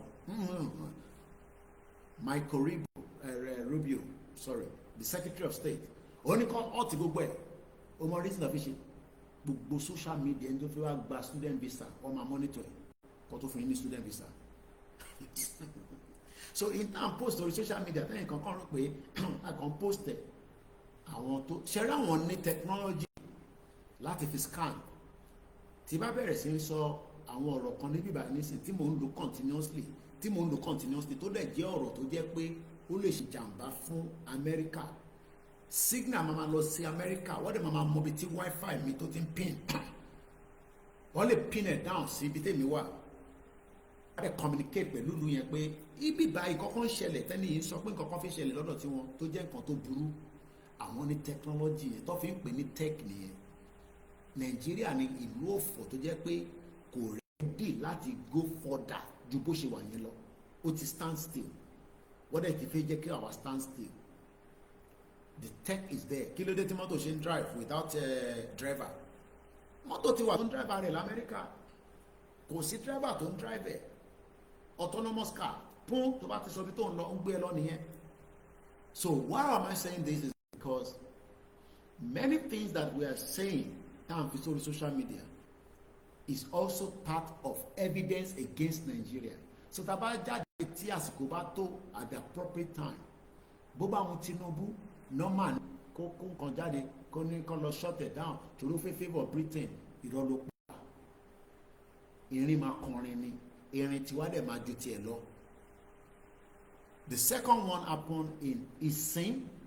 Ṣé Isin ni? ISIN local government. Ní Kwara náà sí ni o. Ní last week Saturday on the 24th, according to this person. So tẹ́ bá record any event, ẹ̀yin tẹ́ wà nílé, date, time, ó wà very important. Because recording yẹn, ó lè jẹ́ yẹn gan ló máa ní impact in the last 5 years that ń ṣe. Because àmọ́ ìtẹ́ fẹ́ record fún wa. So irú eléyìí nísìn, eyewitness ni tí wọ́n fún wa yìí. Wọ́n ní recording bí àwọn ní smartphone. Ẹni tó wá eléyìí nísìn tó fi sọ ẹni yóò gbọ́dọ̀ ní smartphone because bàbá tó wà lóko ni. Tọ́nà sọ́bẹ̀ phone lọ ní. Tọ́nà sọ́bẹ̀ yẹn nísìn ọmọ mi ní Ọ̀yọ́ ní Ìbàdàn mo ní kó lọ ná price ẹ̀. Ó ní tẹ́lẹ̀ 3,500 làwọn máa rà, ó ti di 17,000. Kódà èmi ò lè rí rà ní 21,000 inflation. Last week Saturday on the 24th at Isin local government of Kwara State, Edidi town, if tẹ́tí máa mọ̀ pé details tán fún mi kò ń ṣe fake news o torí ẹlòmíì ní sani bí ẹ wọ́n make it up ni. One man was in his farm definitely wọ́n ní láti sọ fún ẹ pé yẹn kan ló máa wà nínú farm. Bàbá tí wọ́n ṣápa láìpẹ́ ní ìjàyè igbójàyè tí bá pronounce it dáadáa yẹn mọ̀ ló yẹn má bínú sí mi. Ibẹ̀ ni màmá wa Lé Àjàyí àti sister mi tó wà ní Canada tó máa ń ṣe braid yẹn àwọn lọ fún mi ní information yẹn. Ẹ̀ràn títí bọ̀bọ̀ yẹn tó gbàdá lọ́wọ́ Fúlàní yẹn tó náà ṣá wọn tí mo ní ọba yẹn wọ́n ń bẹ̀bẹ̀ nísìnyí pé kó ṣe jẹ́jẹ́. Àwọn mẹ́ta tó kù sá lọ àjẹsára tó jẹsára ni kò jẹ́ kó pa ọ́ wọ́n fẹ́ dúnbò ẹ̀ mọ́lẹ̀ ó dìde padà. Kò ń ṣe gbogbo wa náà la lè jàjẹ́ sára torí ọmọ Jésù wà láàrin wa I understand. Bó ṣorí ìwọ tó wà nílé tó ń lọ sóko fún rẹ tó lọ jàjẹ́ sára ká tó jáde fúnra lè wá pa ẹ́ dànù tó bá bá ẹ lọ́nà. Because èmi ò mọ ibi tíyàn kan lọ sí oko nísìn tí kò dira tó lọ tó sí gbẹ́rẹ́ tó jẹ gbogbo ẹ̀ torí pé àwọn tó ń bá fà nínú gbóyìn bá ba wèrè ni wọ́n tó bá pàdé wá padà nù. So tó bá ní one man nínú farm a mọ̀ pé nílẹ̀ Yorùbá lẹ́yìn àwọn tó máa ń lọ sóko wọ́n lè pé mẹ́fà tó máa gbéra láti community wọn but tó bá ti ń wọnú oko wọn olúkálukú máa yà sí àbá oko tiẹ̀ àwọn nìkan ló máa ń dá ṣoko yẹn tó bá fẹ́ lọ ṣe harvesting ló máa ń kó àwọn èèyàn dání. So ẹni tó ń sọ̀rọ̀ yìí kò ṣe pé wọ́n parọ́ tó bá ní one man torí ẹlòmíì lè máa ní ó ṣe jẹ́yàn kan ló wà lórí oko ẹ̀wọ̀n ká máa béèrè question yẹn but why is it one person ló wà lórí oko is the normal norm nílẹ̀ Yorùbá èèyàn kan ló máa kọ́ ebè òun náà ló máa plant tó bá di pọ́ fẹ́ harvest ló máa múyàn bí méjì mẹ́ta dání láti fi help wọn tí bá dẹ̀ parọ́ ẹ fi sínú comment section èyí tẹ̀ ń ṣe farming. Only last week Saturday again on the 24th at Isin local government area of Kwara State Edidi town one man was in his farm arákùnrin kan wà lóko ẹ̀ he saw helicopter mẹ́wàá ṣẹlẹ̀ nílé mẹ́wàá ẹni kò sógun tó tọ̀ màláfíà ti sọ ilé fún wa bọ́ a kì í gbàgbọ́. Only one man was in his farm bí tí bí àwọn bá tẹ̀ jẹ́ odi bó bá ṣàǹgbò fúfúfú àmọ́ pé kankan fan wà lẹ́gbẹ̀ẹ́ mi báyìí nísìnyí ẹni tó bá smart àmọ́ pé kankan dún ní background tí bá pa ó kọ́ màmá dọ́rùn mú mi ni.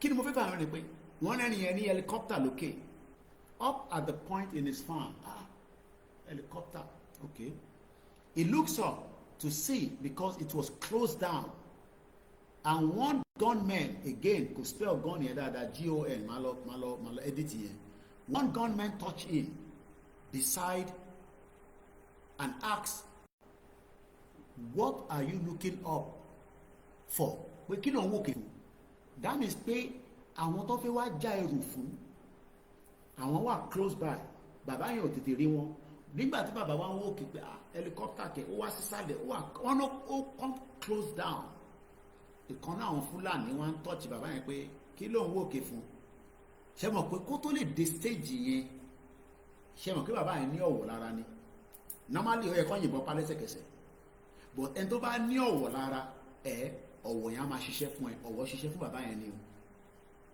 ìtọ́filọ́ tọ́ọ̀chẹ̀ yẹn ọ̀wọ̀ ṣiṣẹ́ fún ni ìyẹn tó ń pè nílẹ̀ Yorùbá nìyẹn ọ̀wọ̀ ló ṣiṣẹ́ fún nìyẹn ọ̀wọ̀ ló ṣiṣẹ́ fún ọ because bàbá yẹn ò rí tó bá rí gunmen tó máa dúró fún gunmen ni ó padà sálọ náà ni ẹ̀ka máa kà fún yín nísìn because èmi ti kà kí tó wá ṣe program wọ́n ní even in Europe just one person always on the farm bẹ́ẹ̀ ni ó kọ́ ẹ̀ pé tractor nìyẹn máa lò bẹ́ẹ̀ ni even in Europe right lóòótọ́ because at least èyí ni ẹ̀ máa jókòó sínú tractor a máa fi jókòó lọ a máa fi bọ̀ tó bá fi harvest lọ máa ń kọ́ àwọn èèyàn lọ. Only one gunman touched him beside and asked what are you looking up for? He said helicopter tó wà lókè yẹn ni. The gunman with the AK-47 asked him what concern you with the helicopter? Kí ni kàn wọ́n tó ń wò kí ni kàn pẹ̀lú helicopter? Ṣé ìwọ ló ní nǹkan tó ń bọ̀ lókè? That is why he's looking at it. The farmer ran home and left his bicycle in ọ̀kadà ó padà sálọ náà ni. Now ẹ jẹ́ ká ṣe analysis ibẹ̀ yẹn ká tó lọ sí number 3. bọ́ọ̀ tẹ̀ sọ fún wa pé helicopter bá ń land èmi sì rí kan recently àṣọpọ̀ gbogbo àná la rí tó circulate lórí social media pé helicopter yẹn tẹ̀ ó padà láǹdì bí helicopter ti bí yẹn náà ló wá láǹdì o àmọ́ nísìn ṣé mọ̀ pé àwọn Fúlàní yẹn fúnra wọn ló rìkọ́dì helicopter yẹn kò ń ṣe pé yẹn kankan ló rìkọ́dì ilé àwọn náà lọ rìkọ́dì àwọn náà lọ post ẹ̀ sórí ṣé mọ̀ pé torí èmi àtàkì Fúlàní ní TikTok ṣe kọ́kọ́ já mi wálẹ̀ mo àpilẹ̀ wọ̀ gbọ́ whereas the same Fúlàní post àwọn gbowó lọ́wọ́ àwọn èèyàn wa wọ́n ń ṣó ìbọn TikTok aláwọn. These are very nasty social medias that glorify. Tí bá bẹ̀rẹ̀ sí ń sọ̀rọ̀ jákàjàká nísìn Instagram mi méjèèjì ní sọ ma shut it down méjì mi ló ṣiṣẹ́ padà nísìn Ọláyọmí àti Koikimedia but tí bá go very angry nísìn ó máa rí reaction mi computer ni o ẹ máa wonder pé báwo ló ṣe máa ń shut yín down àwọn ti program ẹ̀ síbẹ̀ tí bá bẹ̀rẹ̀ sí pé Fúlàní all the time gan wọ́n máa shut wa down. Now tó bá jẹ́ pàwá nísìn ni mo ní ká gba helicopter ká fi lọ já awareness ká ṣe flyer ká lọ distribute ká dẹ̀ wá fún ní price helicopter yẹn pé iye báyìí la máa fi rent ẹ̀ o ṣé mọ̀ pé máa distribute ẹ̀ máa ní ẹ̀fẹ̀ dáwó yẹn ṣé mọ̀ pé kàn ṣe flyer làwọn lè lọ distribute ìbọn ni o ìbọn gidi àtàwọn oríṣiríṣi nǹkan ìjà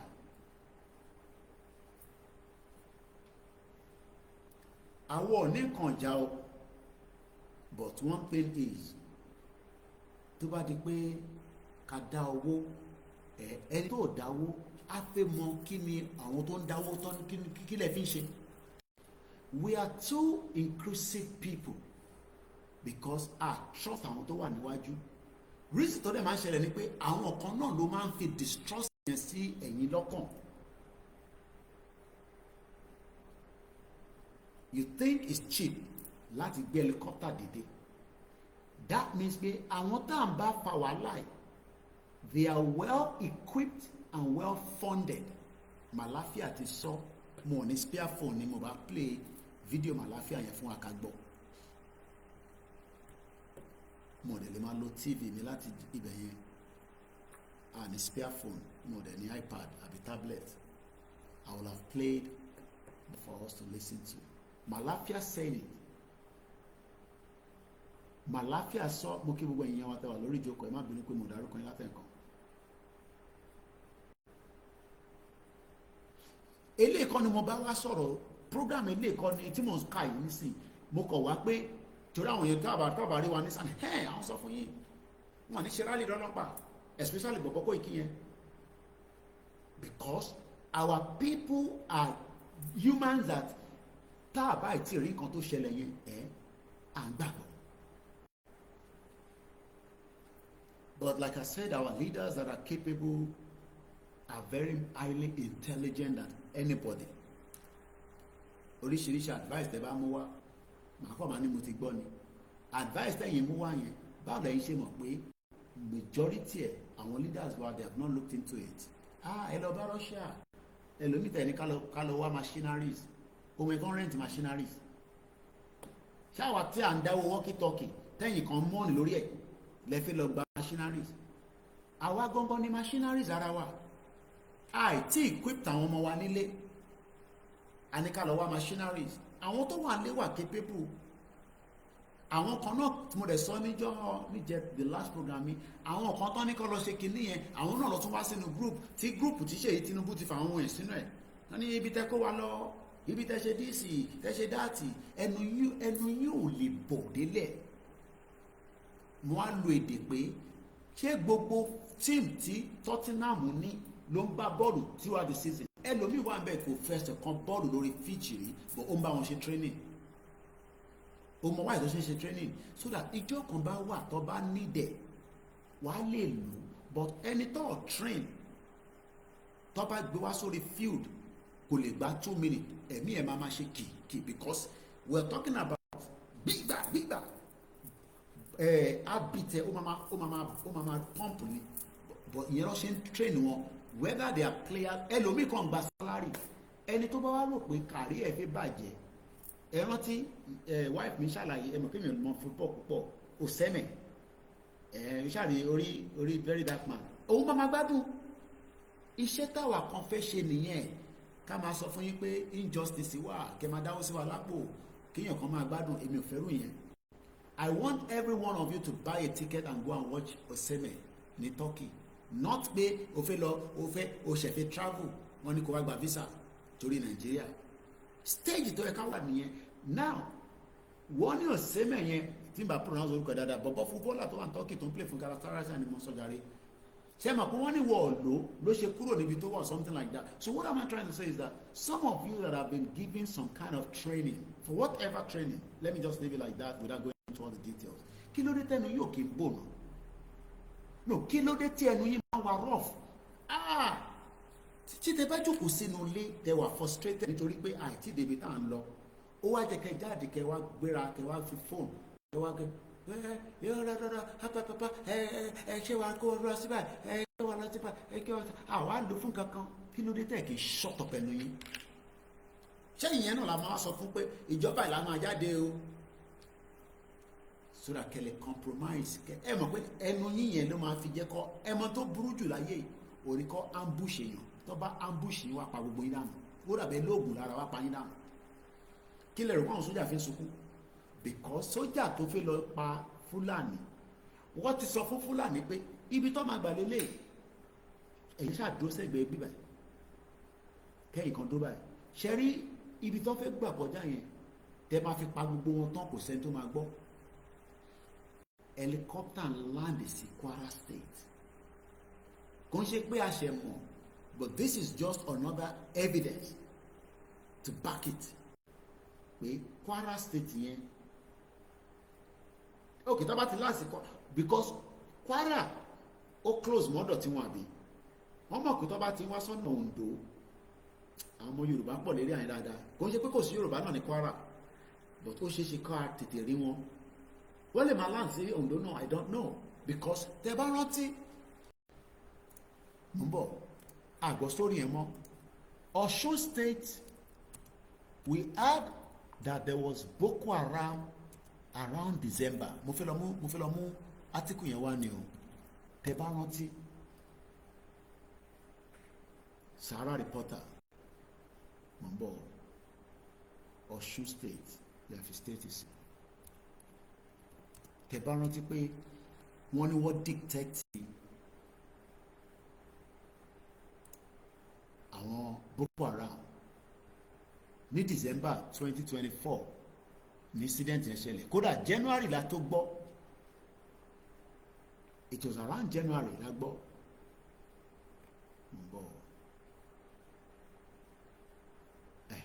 Story yẹn lélẹ̀ lórí Premium Times.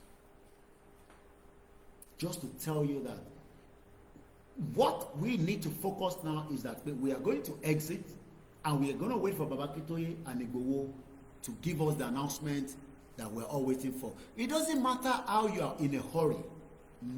You cannot be in a hurry more than Baba Akintoye. Baba yẹn ti pé 90, like I said. Akọ̀ǹbẹ̀ Ọlọ́run pé kọ́lọ́run fún bàbá yẹn lẹ́mìí gúngbọ́n àtàlàfíà ni. Pope gan pé 90 tó fi kú. Yes, Pope died at 88. So ẹ lè wà in a hurry tó Baba Akintoye pé kó rí pé ilẹ̀ Yorùbá gba country ẹ̀ kọ́lọ́jọ́ tó dé kọ́lọ́run fún lẹ́mìí gúngbọ́n. That's what we are praying for. Let me give you the headline. This was Premium Times, January 10, 2025, Ọdún. Court approved 60 days detention of Boko Haram suspect arrested in Osun State.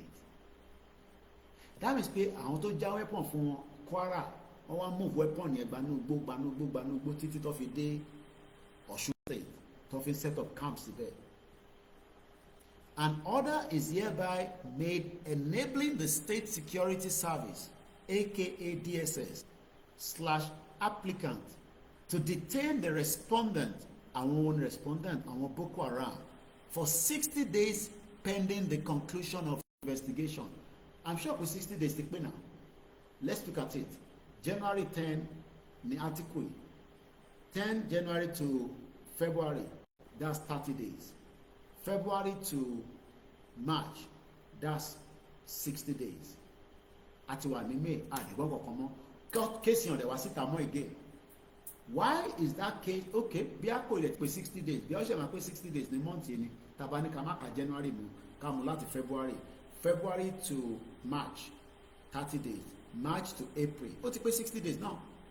The question now is, ẹ bèrè lọ́wọ́ DSS pé kí ló dé tí kéèsì yìí ò ti wá sí Supreme Court àbí High Court l'Abuja?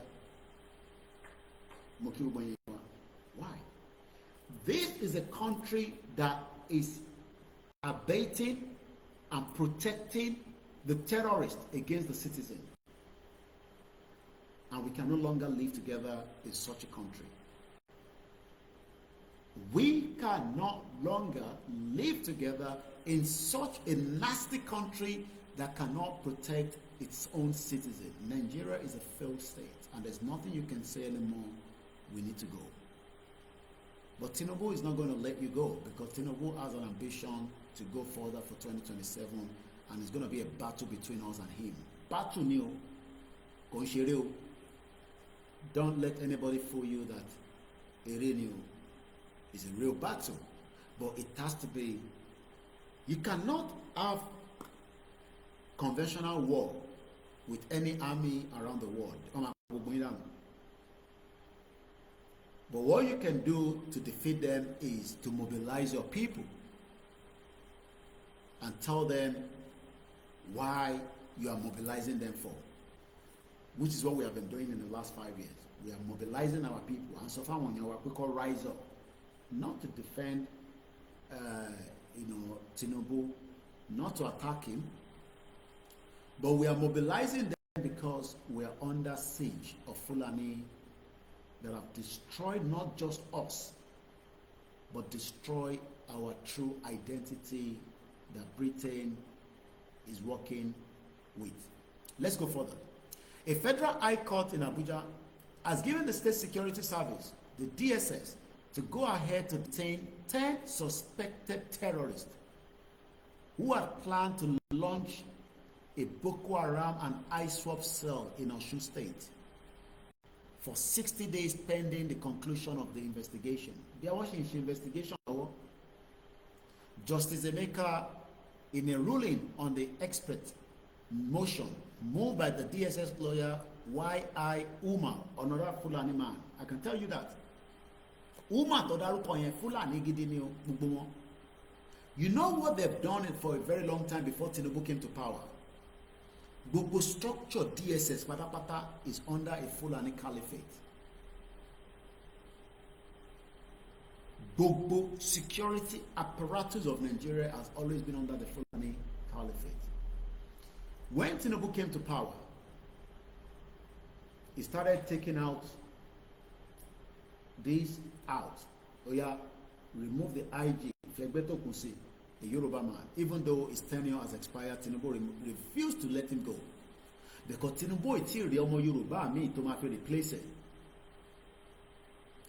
Lagbaja was put as the chief of defense staff. He was killed. People know that Lagbaja was killed.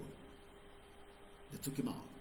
But one person that stand out is the new director of the DSS, Ogun State. Maybe some of you don't know. It's from Ogun State. The current director general of the Department of the State Services in Abuja is Adiola Oluwatosin Ajayi. Is from Ogun State, my state. As usual, very intelligent Yoruba people. But he's doing the job that he believes he has to do as somebody that has been with the DSS that will have never had the privilege to have been in the top. Power.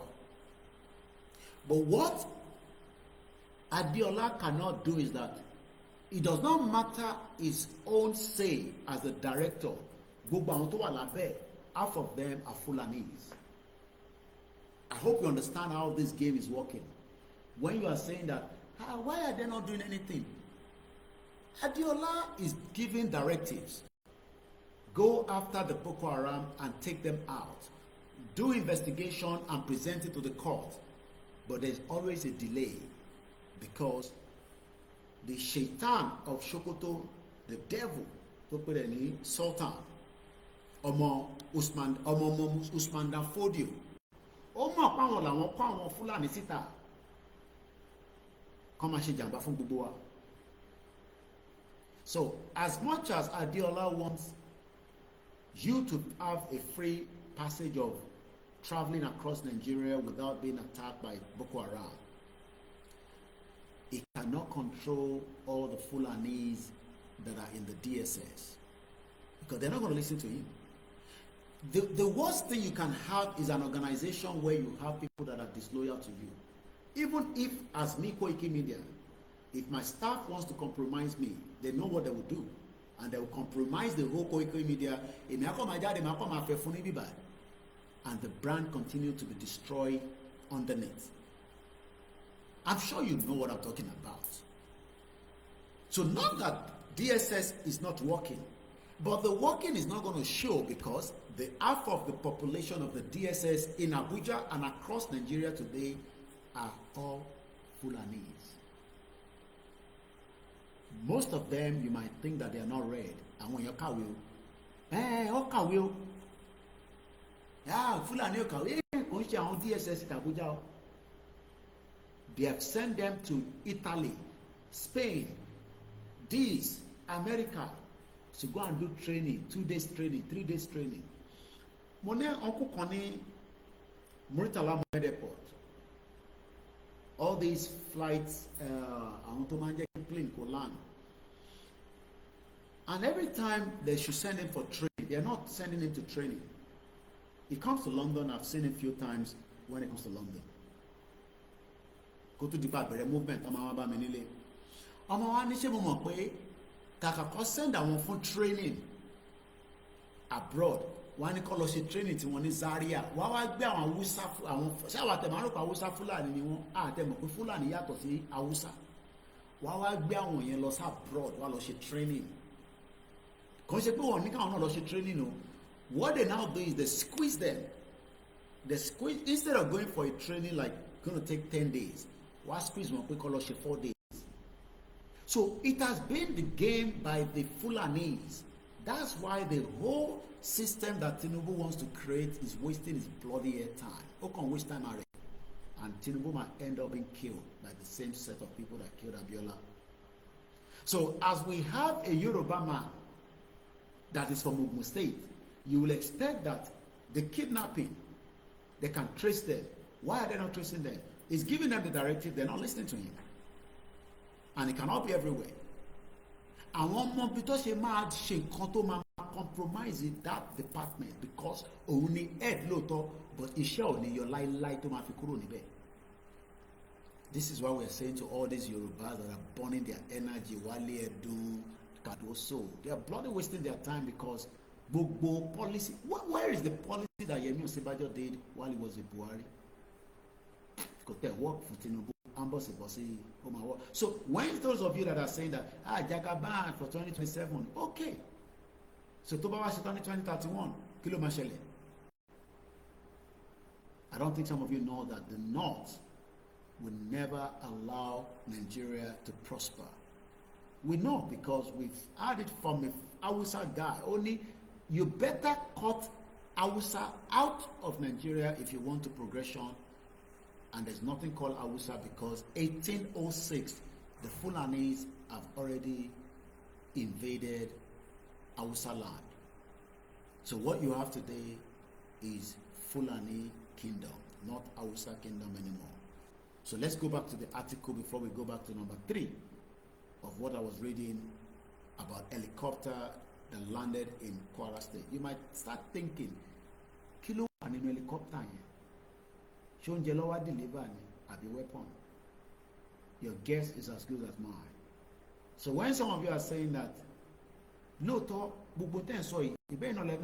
yes, but we must continue to tell ourselves the truth. For those that are still in doubt, the Yorubas that are playing with their lives, that they want to fix Nigeria because Tinubu is there. Tinubu knows very well that the country is dead. just like Yugoslavia was dead. But the leaders of Yugoslavia refused to accept the truth, and nothing but the truth, that this country died and the indigenous people wants to move on. And eventually, they refused to allow the people to move forward. And that led to a lot of crisis. And I have this from Babawa Ajala as one of the things he sent to me some few months back during this movement.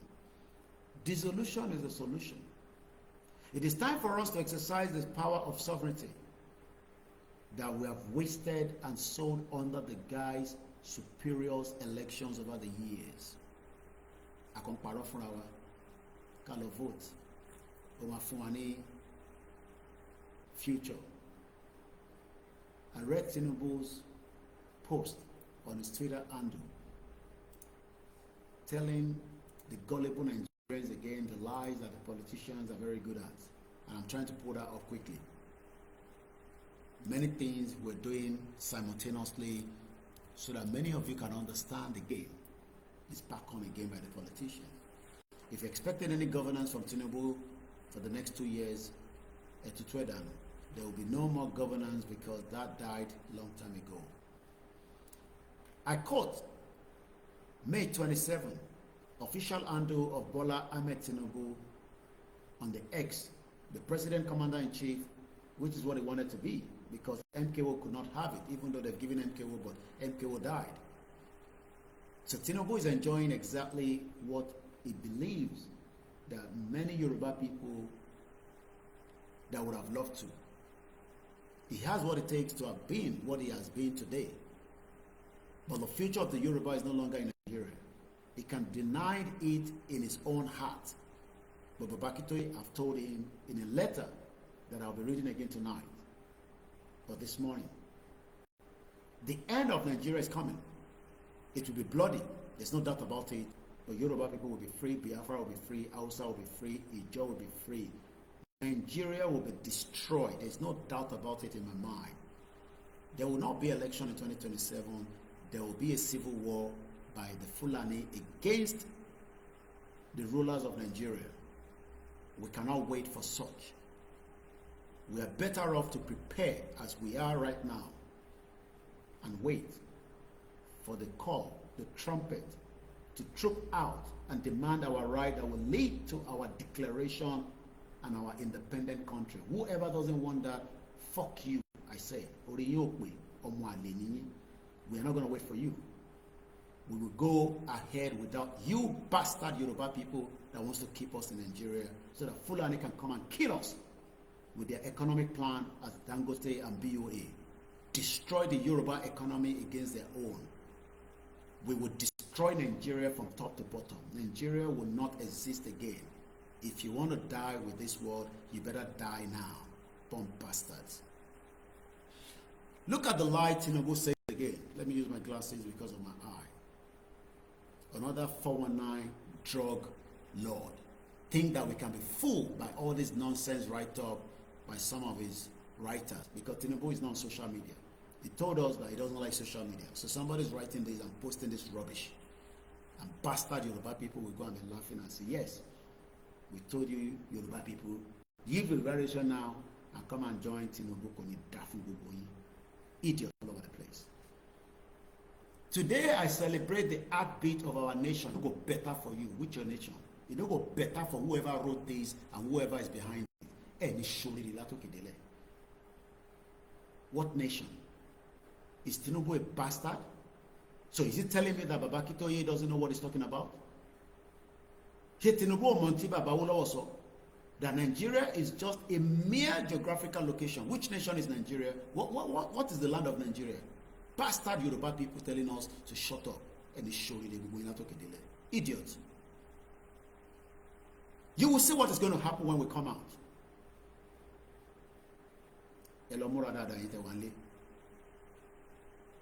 ìjà ni a fẹ́ jà kò ń ṣe rally o, ìjà gidi. Ẹ má yẹ kẹ́ni kankan fún yín. I am saying it now. If you think that you're coming out for a rally, you will be killed. You will prepare for whatever is going to come our way.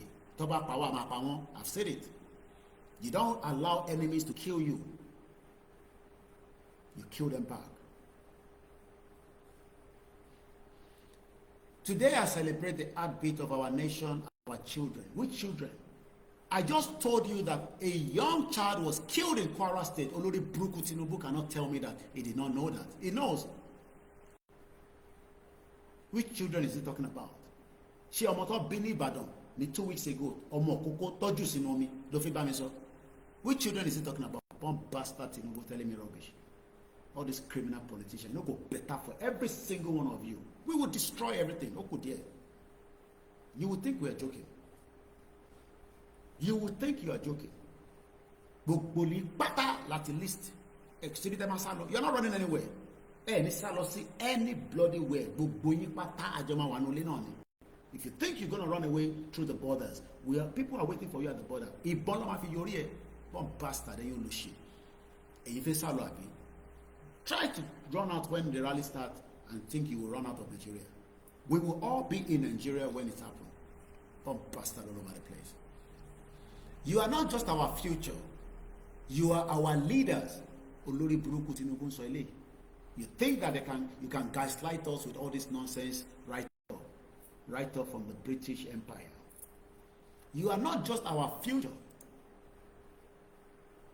You are now our leaders, our light, our reason to build a better Nigeria. You know, go better for whoever wants to build a better Nigeria. Whether now your pastor, now your imam, you know, go better for every single one of them. And surely you know, go better for every single one of you. If anybody ever tell us that you want to build a better Nigeria, or fucking better Nigeria, no go better for every single one of you. It's surely that Nigeria will be destroyed. We will destroy it. You will not enjoy it anymore. Okudiye. Bastard all over the place. I want you to join your meta and say, you're going to build a better Nigeria. You had 26 years, all these bastard politicians, past and present. Fayoshe stole billions. They can't jail him. Nyamaji pop in the prison. Do you know how many Yoruba people that are innocent living in the prison in the last 5 years? Okudiye. Every child deserves to grow up safe. Did you hear that? Tinubu is telling us that every child ó lẹ́tọ̀ọ́ láti gbé ní safe place. Are you safe? Why is Tinubu moving with every convoy? Kò ṣe máa lọ quietly with 4 convoy. Even without every convoy, they can blow up that bridge, the Fulanis. From bastard politicians, criminal politicians all over the place that have destroyed Yoruba land for their own selfish gain. You're going nowhere. Every one of us will be at home when the rally starts. They back track if it's lost anywhere. At the mark you down, lost anywhere. If you try láti sálọ, ṣe bí ṣe gómìnà lé padà yẹn, wọ́n máa lé gbogbo yín padà. Bí plane yìí bá ṣe land, wọ́n máa dá padà. Because we are monitoring every one of you, even if you're going to fly out from Ghana or Cotonou or wherever you want to fly out from. Because I don't think that airport will be functioning when that rally starts. We know that. People will be waiting for you. Opportunity. No vehicle will move into the border when we start the rally. We will all witness it together. Every child deserves to grow up safe, heard, and free from fear. This is what Tinubu wrote December 27, Democracy Day. I think they're fooling us as they've done for 26 years.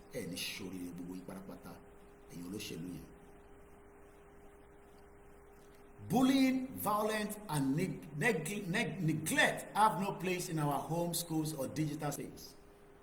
Under the Renew Hope agenda, we are taking bold action from reforming laws to strengthen community protection system and expanding nutrition healthcare, and education.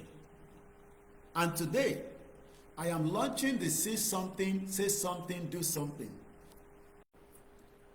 You know what I use all the time? You say something, you say it.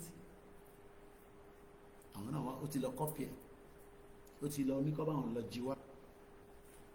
Say it, sorted. That's the way we use it in UK. Toba theory. Look, I can be in my house in the UK and I can just look at my window and I feel uncomfortable with the car. I have the right to call the police. The car can want me, but I won't feel comfortable with it. A patrol will be sent and they'll ring me back and say, Mr. Koiki, everything is fine. Thank you very much. Try police station at the listen. This is 4 a.m. If call any station in your local government right now. Because often shut any telephone line. You see why they have deceived us for too long. Because equip to ground station here. Call any police station. This is 4 o'clock in the morning. Call any police station right now. You see why we cannot wait in Nigeria anymore? Why we need to exit this bastard country called Nigeria that British created? Why we need to dissolve right now as dissolution is the solution.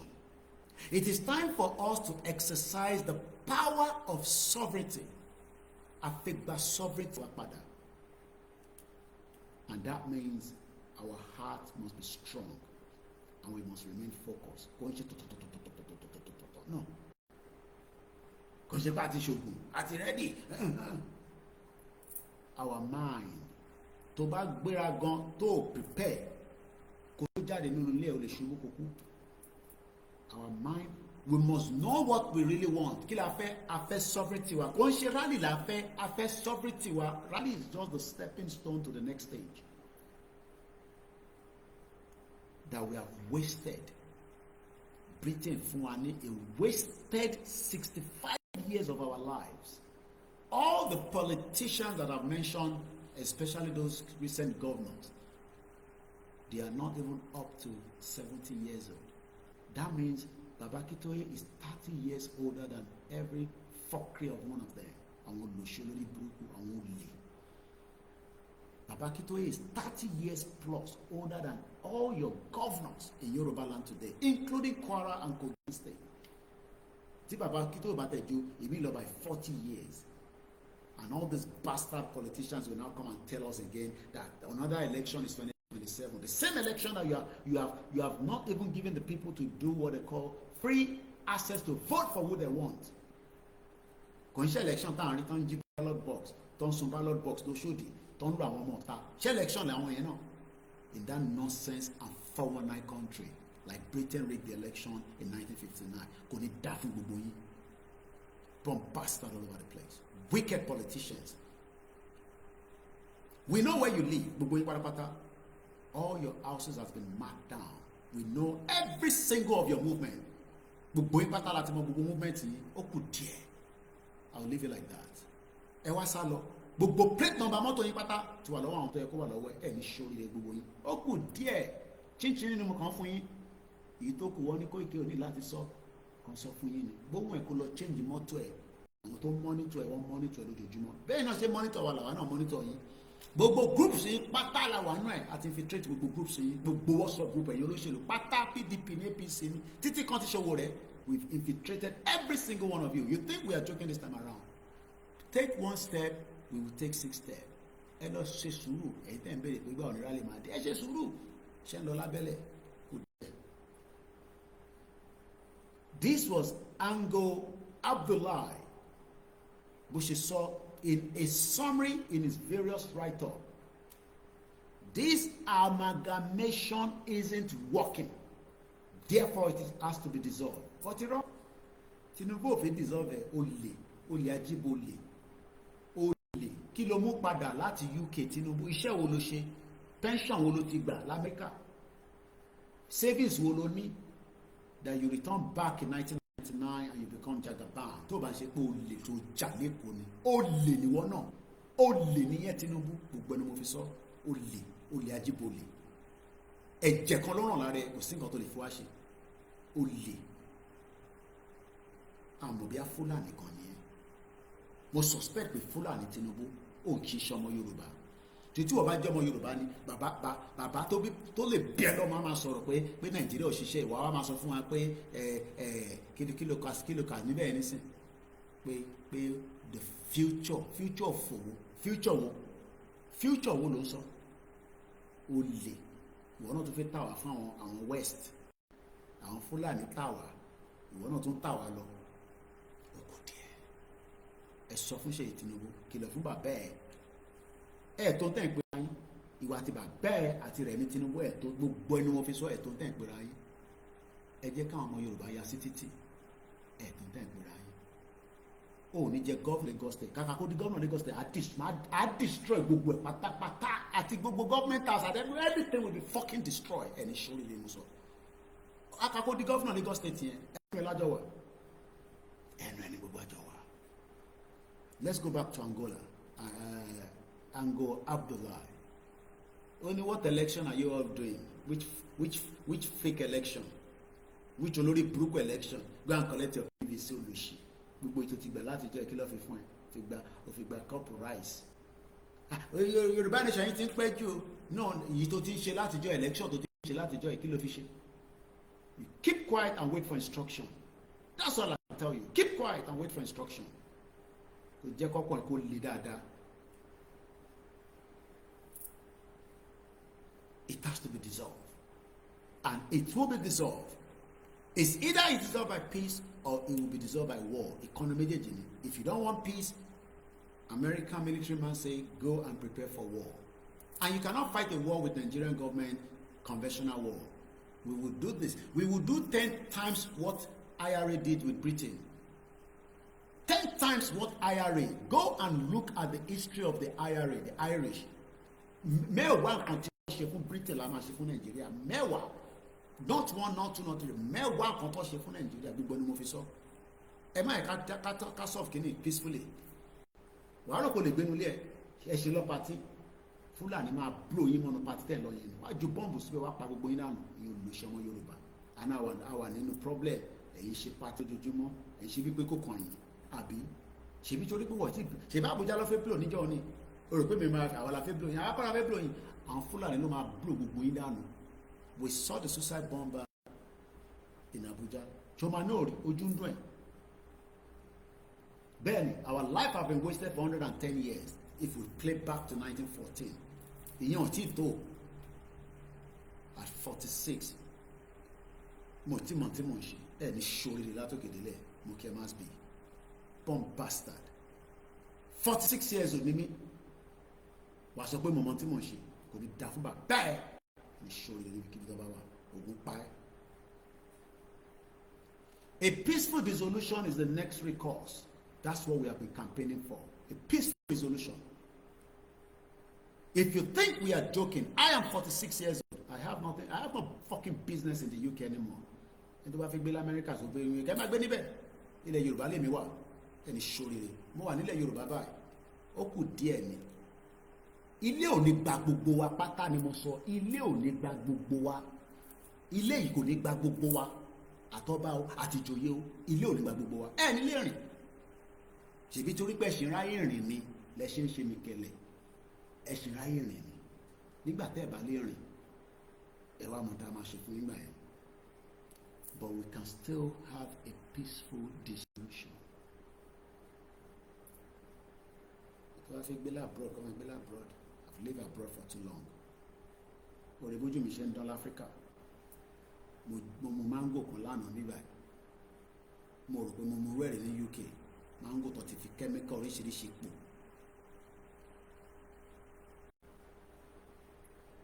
A peaceful dissolution is the next recourse. This is imperfectly 1914 amalgamation. Imperfectly. Olórí burúkú ayé àtọ̀run ní Britain. Olórí burúkú ayé àtọ̀run ní Britain. Olórí burúkú ní gbogbo ìran wọn tó kó wa sínú wàhálà yìí. Olórí burúkú ayé àtọ̀run ní wọn. For putting us in this situation. Pẹ̀lú gbogbo àwọn tó bá sign amalgamation pẹ̀lú wọn. Kò bá jọba ni, kò bá jẹ́ whoever. Wọ́n ní ṣoríire gbogbo wọn. Ìtọ́ bá ti kú ẹ̀ lọ́rùn. Ẹ kó gbogbo wa sínú wàhálà tàwa yìí. tàwa ní ká yọ wa kúrò under the leadership of Baba Akintoye. Èyí kan wọ́n sọ fún wa pé ó ti ń pẹ́ jù. Ṣé Tinubu ló fẹ́ yọ yín ni? Ṣé Dangote ló máa yọ yín? Ṣé o lè ṣe tí Ìgbòho lè ṣe? Ṣé o lè ṣe? O rò pé Ìgbòho dùn mọ́ nínú ni? Ọdún mẹ́ta wọ́n ti síta. O sọ pé ó ti pẹ́ jù. Ó èlò ni wọ́n ti kó sílẹ̀. O mọ etí Ìgbòho ti lose. O mọ etí bàbá ẹ̀ ti lose. Nígbà tí ẹ̀mí àti ẹ̀tọ́ àtàjọ pàdé, nígbà tó wá ní nígbà tá a fẹ́ lọ ṣòkú bàbá, òkú ìyàwó bàbá, ló ṣe change sofa tó ń jókòó sínú ilé ẹ̀. Mo sunkún ni olówó wà dẹni tó kọ̀ ra ń gbé láàrin. I don't like talking about him all the time because I can cry. The dafun ní sórí rẹ̀ wọ́n tó ń sọ pé ó ti pẹ́ jù pọ́n pásítà. Bẹ́ẹ̀ ni mo sọ fún ẹ. Ṣé o rò pé ń dùn mọ́ Ìgbòho nínú tó ń gbé níta ni? O mú gbogbo property wọ́n ti pa wọ́n bàjẹ́. Kí ni nǹkan mẹ́rin tí wọ́n bàjẹ́ lára tiẹ̀? O lè kanjú tó Ìgbòho ni. O rò pé kò kanjú ni. O rò pé ó dùn mọ́ nínú kó fi jókòó síta. You think it's cheap in Cotonou that he lives with his whenever he travel from Germany to bá wá sísàlẹ̀? Èèyàn nílé ní Soka. Ọmọ mansion ẹ̀ ni. I live in that mansion for more than 5 months. I went into his bedroom many times. I know the kind of lifestyle he was living. Air conditioning nínú Ìgbòho ọ̀npá 24/7. That AC never goes quiet. Ó wá dẹni tí kò sí air condition nínú tó ń gbé. Ó ní ṣoríire wọ́n tó bá tún sọ pé Ìgbòho kò ní dá fún. Bàbá ò ní ṣoríire, ìyá ò ní ṣoríire, àwọn family ò ní ṣoríire. Ogun máa pa gbogbo family ẹni. Anybody tó bá sọ̀rọ̀ sórí tó bá sọ̀rọ̀ lóye anyhow ẹni ṣoríire. Ikú máa pa gbogbo yín ni. Anybody tó bá sọ̀rọ̀ lóye anyhow. The sacrifice that this man has given is just too much. Ẹ sanwó fún ni. Wà dẹni tí tó ń ṣí window odindi olówó. Ẹ ṣọ́ra yín o. Mò ń bọ̀ fún ẹni máa egun. Jẹ́ lọ gbọ́ fídíò yẹn. Fídíò tó ní kò ṣe pé wọ́n náà ti ṣí àkáǹtì Ìgbòho. Wàá gbọ́rọ̀ bó fẹ́ farabalẹ̀ lọ gbọ́ fídíò yẹn. Ìwọ máa egun general ni mo bá sọ̀rọ̀. Bẹ́ẹ̀ ni máa ránṣẹ́ sí lọ́la. Jẹ́ ń gbọ́ fídíò yẹn. Àfi kí n má gbọ́ pé o sọ pé wọ́n ti ṣí àkáǹtì Ìgbòho kò ní dá fún bẹ́ẹ̀ tó bá wà láyé kò ní dá fún. Tí ìyẹn bá ti kú kò ní dá fún gbogbo generation ẹ̀. Mo sọ pé wọ́n ti ṣí àkáǹtì olóyè Ìgbòho. Ṣé mi wá ń parọ́ ni? Kò ní dá fún ẹ máa egun. Ò ní ṣoríire níbikíbi tó bá wà. Àwọn ọmọ ò ní jèrè àwọn ọmọ ẹ̀. Ò ní jèrè àwọn ọmọ ẹ̀. Tó ń parọ́ mọ́ Ìgbòho pé wọ́n ti ṣí àkáǹtì ẹ̀. Àwọn ń fi yẹn ṣẹ̀fẹ̀ ni. Ṣé mo wá ń jáde mo sọ pé mo ń parọ́ mọ́ Ìgbòho pé wọ́n ti àkáǹtì ẹ̀ tí mo mọ̀ pé wọ́n ti ṣí àkáǹtì yẹn. Olùṣèlú burúkú jókòó sí Scotland ò ní wọ́n ti ṣí àkáǹtì Ìgbòho. O gbọ́dọ̀ fún wa ní evidence ẹ̀kọ́ ti ṣí àkáǹtì Ìgbòho. Ayé ẹ̀ máa bàjẹ́ lórí social media yìí. Ó gbọ́dọ̀ láfi máa tiẹ̀ jẹ́ farabalẹ̀ kí lọ wo fídíò yẹn. Máa sì tó bá dọ̀la máa fún ẹ ní details yẹn. A máa bá tiẹ̀ jẹ́ lórí social media ni. Ìgbòho tó ń gbé inú ilé tó ń gbé ní Ìbàdàn.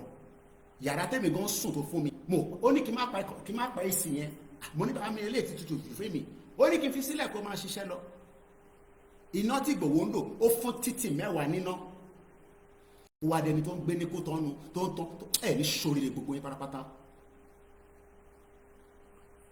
Ó kù díẹ̀ fún gbogbo yín. Ó kù díẹ̀. A peaceful dissolution. A peaceful dissolution is the next recourse.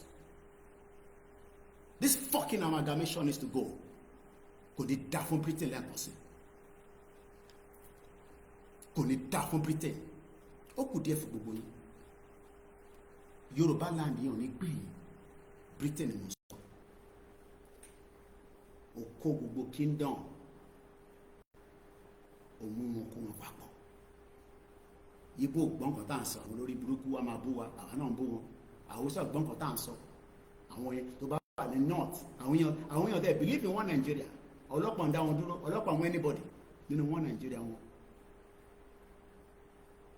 If you live in the north you will realize that you are in a different part of another country because ìṣesí wọn ó yàtọ̀ sí southwest. They don't respect any law. They don't respect any law in the north.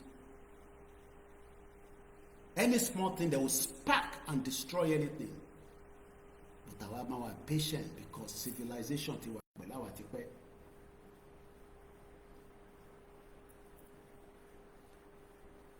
Yoruba groups of kingdoms was joined with the Caliphate, the Emirate nations, the Igbo Republican state, and other smaller nations have gone through continuous bloodletting.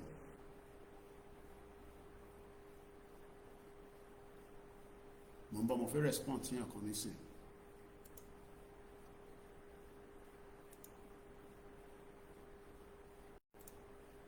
Olórí burúkú pọ̀ láàrin wa, they are born bastard.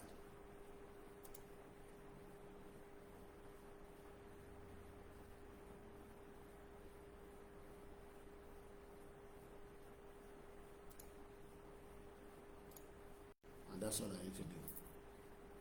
So I don't need to mention what he says. And nobody olórí burúkú will just take you out. Okay? Ẹ má bínú ẹ̀yin tẹ́ wà lórí platform yẹn tẹ́ ká nonsense tẹ́ni yẹn sọ tẹ́lẹ̀. Mo ti yọ wèrè dànù. Àwọn olórí burúkú, àwọn ọmọ àlè. Àwọn ọmọ tí bàbá yín ò jẹun gidi. Ẹlòmíì gan bí ẹ lọ ṣe súná yín nígbà tó bí yín. Ṣọ́ ṣe súná fún yín nígbà tó bí yín. Ṣọ́ ṣe 7 days fún yín. Ẹ̀yin olùṣẹ́yìn ọmọ kéékèèké tẹ́ wà lórí social media. Idiot all over the place. You're charging me. It's cool.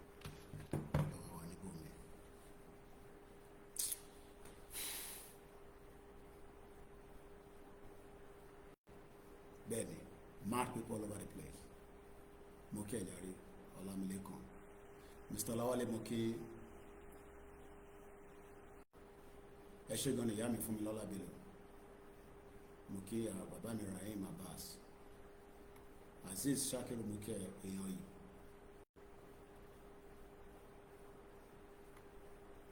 Olórí burúkú ọ̀lẹ̀ wálé kí ló fẹ́ wá ṣe nílé. Scotland tó ń gbé àná ló máa wà bomb bastard. Ṣé Scotland ilẹ̀ bàbẹ́ Moke Masby. Moke Mr. Nuruddin. Ganilóyèdè Moke. Ẹ máa retí interview mi àti Masby. Ó ń prepare lọ́wọ́ kò ní pẹ́ jáde. Moke Mr. Stephen. Our life has been wasted for more than 110 years in that fucking shit of country tó ń pè Nigeria. Ìlú òṣì, ìlú èrè. Inshallah, we shall get to our promised land. Islam is a peaceful religion in the southwest. It's not a peaceful religion in the north. Jihadist ni wọ́n. Is a peaceful religion in the southwest. I can say it anywhere.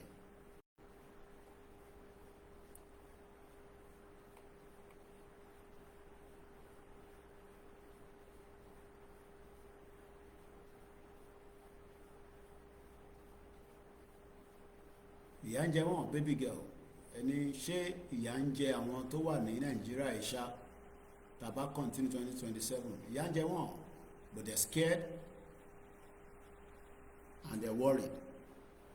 But the scare part of it is what Baba Akintoye has diffused by telling Tinubu, Baba Yon is called letter for Tinubu mo. Ẹ má rò pé letter for to my jáde mọ́. That's the final letter. Orí Tinubu tó fi pé yẹn, orí ẹ̀ máa pé. Mo ń bọ̀ wá ka letter yẹn fún ilé ẹ̀kan sí.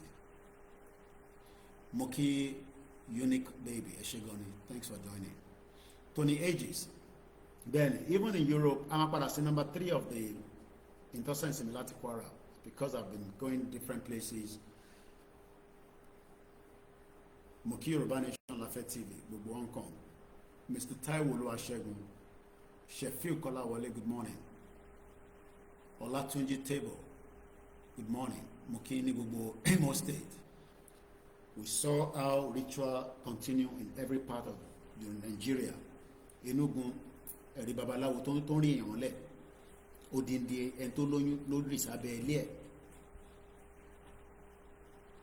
You saw it, the video is online in Enugu. It's the same thing náà ló ń ṣe nílẹ̀ Yorùbá. Ayodeji Bolaji Moke, thank you so much. Johnson and Johnson, gbogbo UK. Abiodun Wasiu, good morning, I love you too. We wait as our leaders will give us further details. I am waiting as you are waiting. Everybody will wait. But that will not distract. We must realign our focus. Sule Ademoki, Taiwo Alasi, good morning. Abiodun Wasi, good morning. Adewale Venture, thank you so much. Olakunle, good morning. Olademeji Oyeyemi, good morning. And that is on that side. Let's come back and say good morning. Babatunde Ni, which useless PVC? We are tired of voting all the time. Benny, Nigeria has no single hope to be sincere. Some kings there are supposed to be rulers. They are the major problem. King House, they cannot deny they know that I'm saying the truth. Mokile and consider Mr. Babatunde Ni, Ifagbemi. Tosin Michael, good morning. Isabel Oye Consola Ayegbokiki Eshegoni, good morning. Mokini gbogbo ìlú Ìbàdàn. Good morning, Mr. Owo Kenny. Ìyá mi Tóyìn Ọláoyè. Àwọn sister wa ìfẹ́lódùn àpapọ̀ ọmọ Yorùbá. Àwọn tolóyè gbowó 5 and 6 ni quietly working. We love you, we appreciate you. Banki Kentos, Keki President now. Babatope Sukanmi Moki, Ashiri Kopo Eledumare, good morning. Gbogbo Dublin ọwọ́ ẹ ló wà. Òkìkíọlá Moki Adébáyọ̀ Emmanuel. Moki Yawa Taiwo Lijadu, Yada Yala Barika. Wallahi obi tani kinra gbogbo ẹ ó ti gbẹ mọ́ bíbá. Màá ní láti ní kọ́ra mi. I've been very busy. Má bínú mọ́ mi. Love you too much. Some of you don't know what this country has done to some of our mothers. What if you are Jemogon? Adukwe, I only ladroti.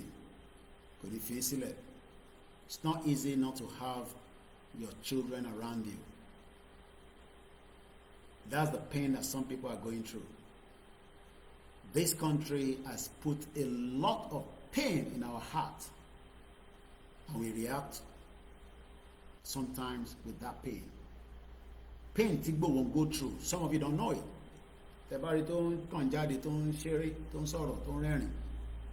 I know the pain. I don't have to tell you what pain. But it's going through a lot of pain. But most of the fighter pain is going through is that way. When we have what it takes, if we all work together simultaneously. But people don't want to work with him. Wickedness. They don't want to work with him. Rather, they want to make sure they compromise this movement and destroy Igboho and sell him out as they did in 2021. Hey, they did Amodisi. Most of Igboho jókòó sí Germany for now and give the instructions underneath. Traitors all over the place. In 2021, I was a little bit far away there. This time around, I've told him a lot of things, especially the few times we had the privilege to be together, especially in January. Those days in January that we spent together in London, I told him a lot of things. And I'm grateful that the wife also told him a lot. So tomorrow we will compromise Olóyè Ìgbòho òun máa forí ẹ̀ fagbọn. So better ìgbà yẹn tẹ́ ń béèrè pé gbà ló fẹ́ jáde a máa ní sùúrù fún Olóyè àti bàbá Akíntóyè ẹ bá ti lè ní sùúrù ẹ bọ́ sí títì kẹ́ máa pariwo Yorùbá Nation rally kẹwọn tí Tinubu máa forí yín ṣe. But if we go together, nobody can forí wa ṣe anything. Okay? And that's why we have to wait for this man and Baba Akíntóyè. Ẹ ṣé gan ni ìyá mi Táíwò Lèjádù, Mama Dada, our beautiful mother. Ọlọ́ba àforíjì sister wa, mommy wa, ìbejì. Aziz Badeshere, my brother. Mr. Abiodun Oluwole ni talk without reasonable action. Unity first. Ara talk yẹn náà ló máa mú action jáde. ẹ̀yin náà kẹ́ ṣe ìdẹ́ bá lè ṣe. You cannot gain unity from every one of us.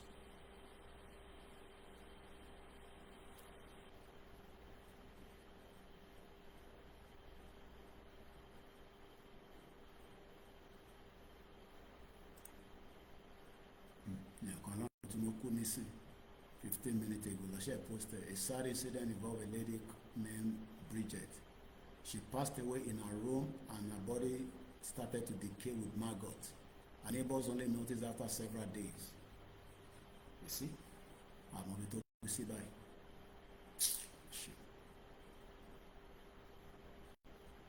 One of the most painful days. Loneliness. Kini mo ṣe sọ nísìn? Around 15 minutes ago, I checked the GMK. She posted 15 minutes ago. A sad incident involving a lady named Bridget Stephen happened. She passed away in her room and her body started to decay with maggot. Shockingly, her neighbors only noticed after several days. Bridget passing away was surprised as she seemed well until then. Her doors and windows were shut, her phone had no battery, but she was still listening to music with her earphone on. There were no signs of struggle before her unfortunate death. It is worth considering if our phones and internet contribute to our loneliness. We often get so absorbed in our screen. Loneliness gangan ló máa ń pààyàn. In tó ń pààyàn lábúrò nìyẹn. Ẹ̀rọ pààyàn tó wà lábúrò inú wọn dùn ni. Loneliness ni. Tọ́lọ́n bá tẹ̀tí wá bẹ́ẹ̀ ṣé tó bá lọ tí wá lọ ní nìkankan tẹjọ́ ń gbé. Ọlọ́run bẹ́ẹ̀ ṣe o kò lo statement yẹn ni o. Tó jẹ́ pé wọ́n nìkan ló ń dá gbé àwọn ọmọ ti lọ. Òtún wa lọ́kọ bí ọkọ ti bá tiẹ̀ lọ ti bẹ́ lómi lọ àbọ̀kọ ti kú. Loneliness. I don't think some of you know what is loneliness. Loneliness ló ń pààyàn. Loneliness kills faster than anything else. You wake up, o te kó tẹ̀ jí kó tẹ̀ ríyàn kan fọwọ́ gbá lẹ́gbẹ̀ẹ́ kó tẹ̀ ìpẹ́ fẹ́ ń bẹ tẹ̀ ń búra yín náà ni ìyá dìde kí ló dúdé o mọ́wọ́ ẹ̀tẹ̀sí rẹ̀ tí ń rí nǹkan bára yín sọ̀rọ̀ abroad wọ̀ ríyàn bá sọ̀rọ̀ ẹlòmíà tún lọ síbi iṣẹ́ títí terrible situation. Mo wo fídíò kan náà mo ti rí tẹ́lẹ̀ mo tún wò ní sinmi ṣe fi kọ́ mo sí Instagram mi fóònù yẹn shut down mo ti wá start again ilé kan tó wó ní Kòròdú ilé iṣẹ́ ṣẹlẹ̀ níjẹta ni o again 2 days ago fídíò yẹn mo wò lórí ilẹ̀ kejì nísìn kò sí ambulance kò sẹ́ni tí ọkọ̀ lóde gbogbo wọn sínú mọ́tò ọlọ́pàá mo tẹ̀ kọ́ ló pé bí àwọn tó pààyàn ni wọ́n ibi inú ilé lọ́ọ́ ti kó wọn bọ́ta ẹ lọ wo fídíò yẹn lórí ilẹ̀ kejì Lagos State ní Kòròdú ilé yẹn wó òun ni victims being rescued from Lagos State wọ́n wá kó wọn sínú mọ́tò ọlọ́pàá wọ́n wá bòǹbàdì gbogbo wọn síbẹ̀ so owó tó ń mèkì ní Lagos State ọwọ́ ta ló wà ó wà lọ́wọ́ Tinubu náà ṣèbẹ́yìn náà lẹ́sẹ̀ pé fẹ́ràn Tinubu kí ló cost wọn bí bẹ́sínẹ̀tì ṣe ṣẹlẹ̀ láti Kòròdú General Hospital kí ambulance bíi mẹ́fà ti débẹ̀ gbogbo oríṣiríṣi nǹkan ti débẹ̀ kọ́dẹ̀ máa kọ́ nìkan kan sínú ambulance èèyàn méjì ló lè kó sínú ambulance kọ́kọ́ wọn lọ ọwọ́ akógbó ẹ lọ wo fídíò yẹn ìlú yẹn ni wọ́n sọ fún mi pé ó ń bọ̀ wá dá orí ẹ̀ òpè ni mo sọ go and watch the video òun ni mò ń wò níwájú mi òun lélẹ̀ o rò pé mò ń ṣeré ni ìbọn òun ni see it ẹ fi ọ́díò díẹ̀ sí òrùpa bá jókòó sí ìgbà tá à ń sọ fún mi sórí wo bọ́ ṣe kó wọn ṣòro bọ́ ṣe ń gbé wọn sínú mọ́tò sórí wọn àwọn tọ́sẹ̀ rescue kàn sí sórí wọn ṣé country lélẹ̀ is this a country? àwọn ọmọ Yorùbá náà ni o ṣùgbọ́n gbẹ́sẹ̀ wọlé o máa jábọ́ ẹ̀wọ̀n tó tàbí gbọ́n ìyẹn là ń kọ́ nígbà pé Koiki you better don't waste your time because àwọn same people nísìn náà lọ́ máa ti wò mí I'm sure pé àwọn kan báyìí nísìn àti rí mi láti ní kí n shut up èèyàn kan sọ pé àwọn olùzọ̀ rẹ̀ wọn kan níbẹ̀ ìyá ọdún fọ́rùn kẹ́ wọn Mr. Lawale kọ́lọ́mà àfọ̀rùn kẹ́ wọn ní yes I lost a friend there. This is what I am fighting for so that you have a good health care. Tinubu dẹ̀ sọ níbẹ̀ yẹn nísìn pé nínú nọ́nsẹ̀nsì tó kọ síbẹ̀ yẹn nísìn tẹ́ bá rántí tí mo ṣìkà nísinsìn Today I celebrate the heartbeat of our nation. Ìyẹn ní Kòròdú táwọn èèyàn ti kú. Tí wọ́n ní ambulance. Ṣé Lagos State ò lówó láti fi ra ambulance? Ṣé wọ́n ti rà sọ́ ti ta ni? Ṣé rántí pé ní Kòròdú yẹn náà nìyẹn kan lọ hanga rẹ̀ tó gba kẹ̀kẹ́ márúwá lọ́wọ́ ẹ̀ bí a ní last year. You are not just our future. Ṣé future àwọn ilé tó ń kó lọ sínú mọ́tò ọlọ́pàá yẹn? Ṣé future yẹn? Àwọn tó ń sọ ìyẹn àkọ́kọ́ rò pé bí àwọn tó criminal ni wọ́n ni tó ṣe ń bọ̀. I was confused bí àti mo kọ́kọ́ rí fídíò yẹn pé ṣe bínú building lọ ti kó wọn jáde báwo lọ tún ṣe wá ń kó wọn sínú mọ́tò ọlọ́pàá báyìí. Àbẹ́lẹ́wọ̀n làwọn ilé ní àbí kinní kan. But they are humans that are living in the building. So when we sit here, we are angry, we are upset. Ìyẹn làwọn kan ṣe ní only 5% are ready. But 5% yẹn ló gbọ́dọ̀ rescue 95%. Ìyẹn kan tó wọ́n sọ nísìnyí pé ká lọ wá unity mò ń bọ̀. Sórí unity yẹn náà la máa jókòó tì. Okay? Unity yẹn ni kẹ́ máa wá. Tí kò máa fi máa pa gbogbo wa. Ìyẹn kan lọ́nà kú nísìn. Àbúrò ìyàwó àlùkà 2 weeks ago lọ́nà bágà làwọn yẹn náà kú. Àwọn ilé kan wà ó yẹ kó ti dáwó kó ti tún kọ́. Nígbà tí kò sí nǹkan tó wá inspected.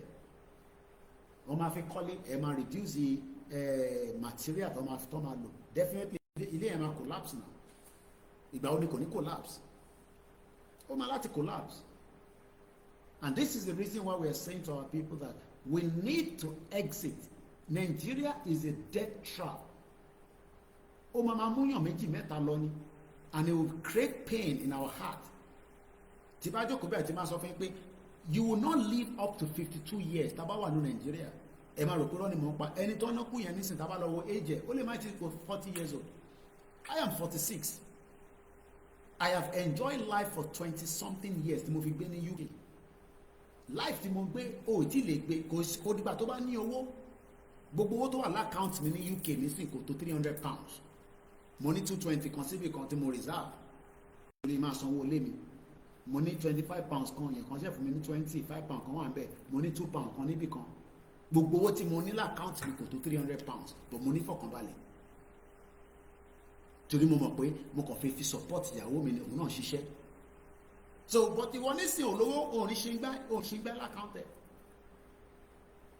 Tó bá pè mí nísìnyí pé àwọn ọmọ ìlú àpapọ̀ hospital mo ní láti send owó sí wọn for hospital bill.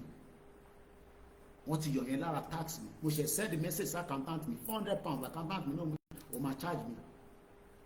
Because mo gbọ́dọ̀ submit the tax return mi before May 30. Ó ti ní kí n send gbogbo bank statement mi wá. Mo ti send yẹn ní last week náà ni mo send. Ṣé ní Thursday àbí?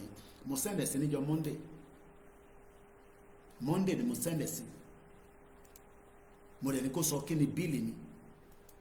Orílẹ̀-èdè ní ebe yẹn ṣe kàn ṣe blogging tí ẹ̀kan rò pé organization ní bíbá. So when we sit here, some of you think that we joke here. Ẹ̀rù pé ni mo ń ṣe ní bíbá yìí. Bọ̀ òun lélẹ̀ nísìn accountant mi lélẹ̀ £400 ní bill mi tí mo ní láti san fún. Òun ló kọ sí bíbá yìí nísìn. Kọ̀mọ́ ní Dear Koiki Limited. Just a reminder that we have not received a payment for this invoice yet. Let us know if you have any question. Thanks for your business. Accountancy Service Limited. £400. Koikimedia Limited. Annual Accountancy Services. Last year, 500 ní mo san. 2022, 500.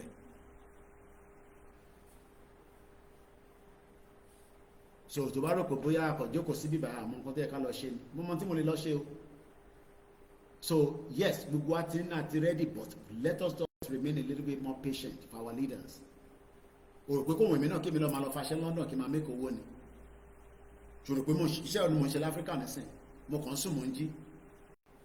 But sùn mò ń jí yẹn iṣẹ́ gidi ni, because every day my phone is on, calls máa wọlé throughout me. Advice, me a voice note. This, that, case oríṣiríṣi, ìtó kàn mí.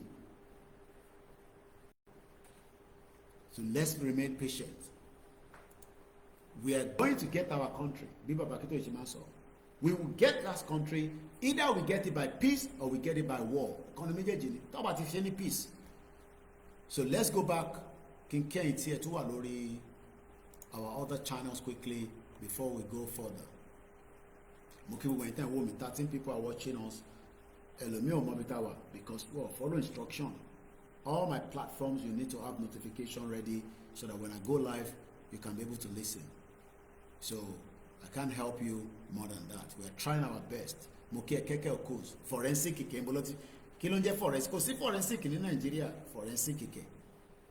Thank you so much, Mr. Olalekan. Wasted contraction. Ó kọ́ waste gbogbo ayé gbogbo wa. At 40 plus, olú orí nǹkan kan ṣe ní Nàìjíríà. Do you know what it means that you want to do something in your own land? Oh, orí nǹkan kan ṣe. Mo kẹ́ńtà wà lórí Twitter àti Twitter space. So let's go further because I think parí ẹ̀ tó bá fi lọ sùn ẹ lè lọ sùn èmi tí fi lọ sùn. So when I'm tired, I'll go back to bed. But tó bá fi lọ sùn ó dàárọ̀ tẹ́ bá jí kẹ́ download ẹ̀ kẹ́ tún wò.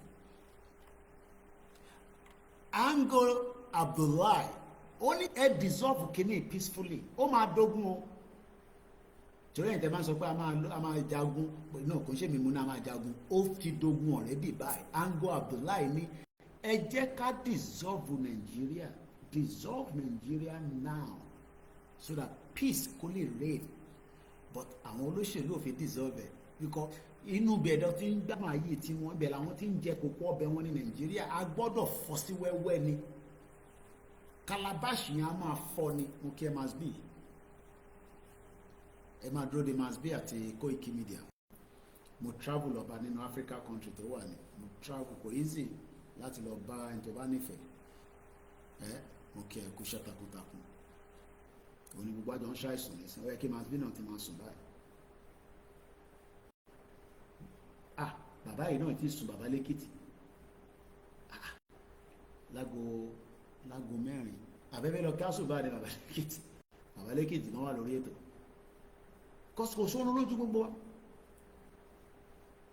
ṣé ìlú tí wọ́n mú jẹmujẹyàn wá máa sùn because o mọ the next plan àwọn Fúlàní dẹ̀ ní gbogbo Nàìjíríà gbogbo bísínẹ́sì tẹ́ ń ṣe Nàìjíríà Fúlàní ni.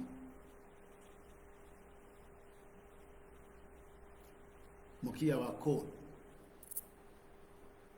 must be ní fídíò wa máa jáde lẹ́ni tèmi àtẹjọ ṣe so kẹ máa retí ẹ̀. Mo kí wọn medias wa láìfẹ́ nìkankan sílẹ̀ mo dẹ̀ kí bàbá wa lóyè gbogbo is working round the clock ẹ̀yin tẹ́ ní unity bàbá is working round the clock. I don't have to disclose anything èmi àtọlóyè sọ̀rọ̀ lánàá so he's working round the clock but I'm sure some of you will start noticing certain things within the next 24-48 hours.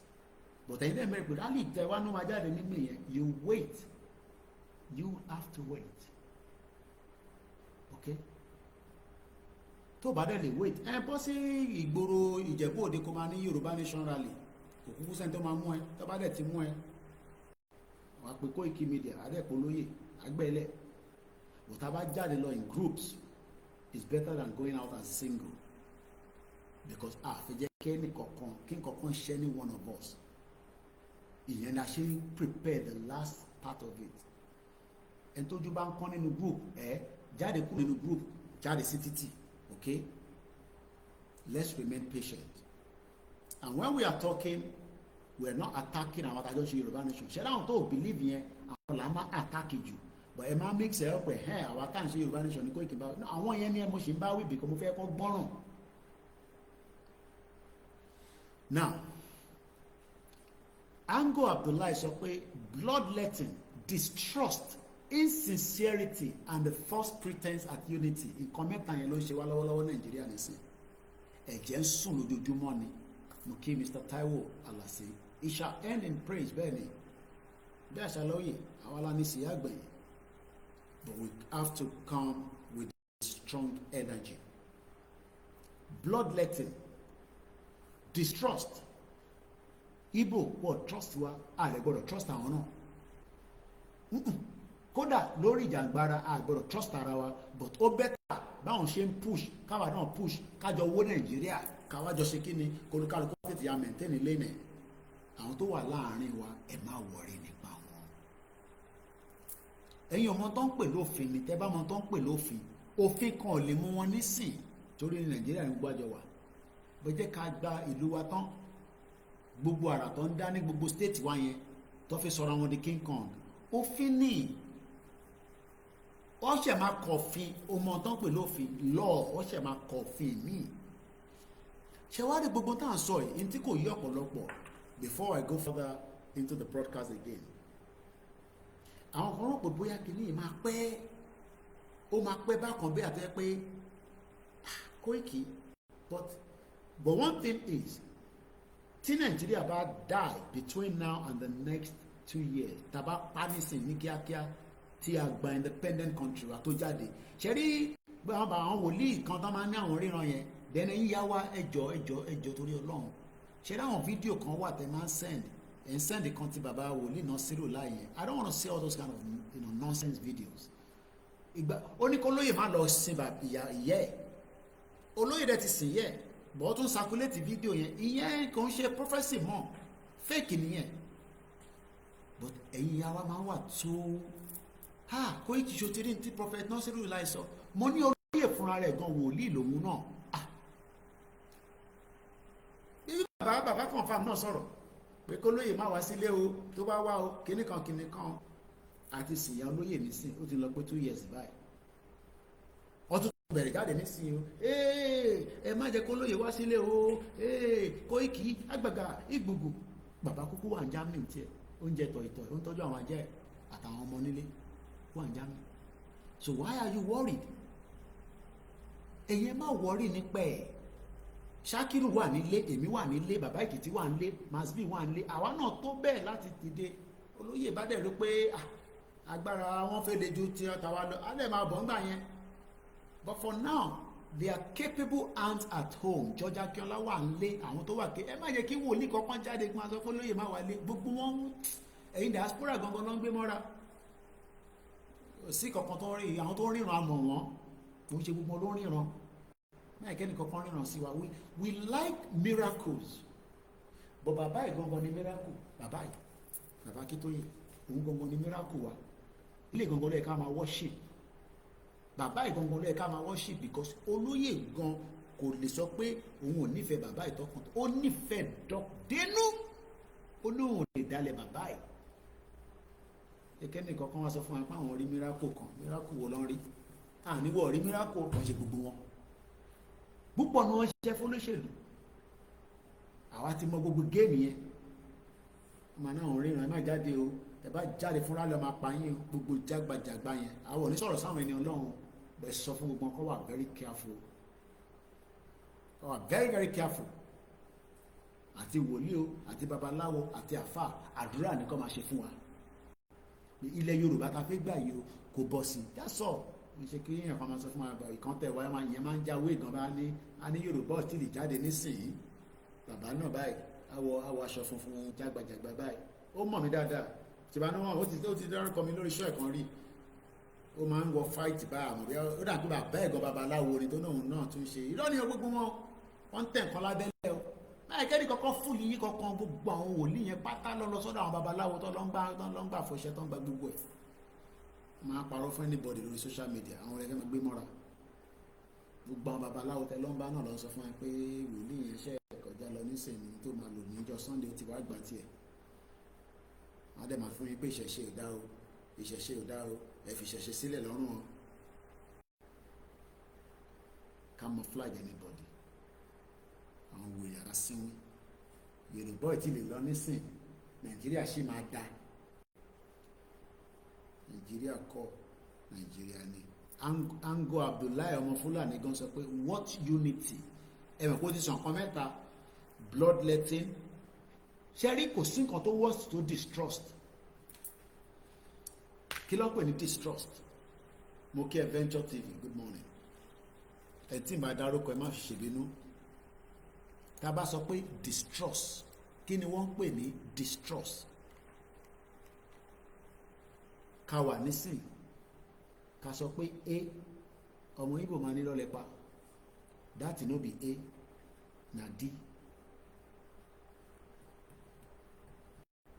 Àwọn ìlànà ìṣẹ́fẹ́ gbé ní country kan náà kò lè work. We would have a lot of issues with them.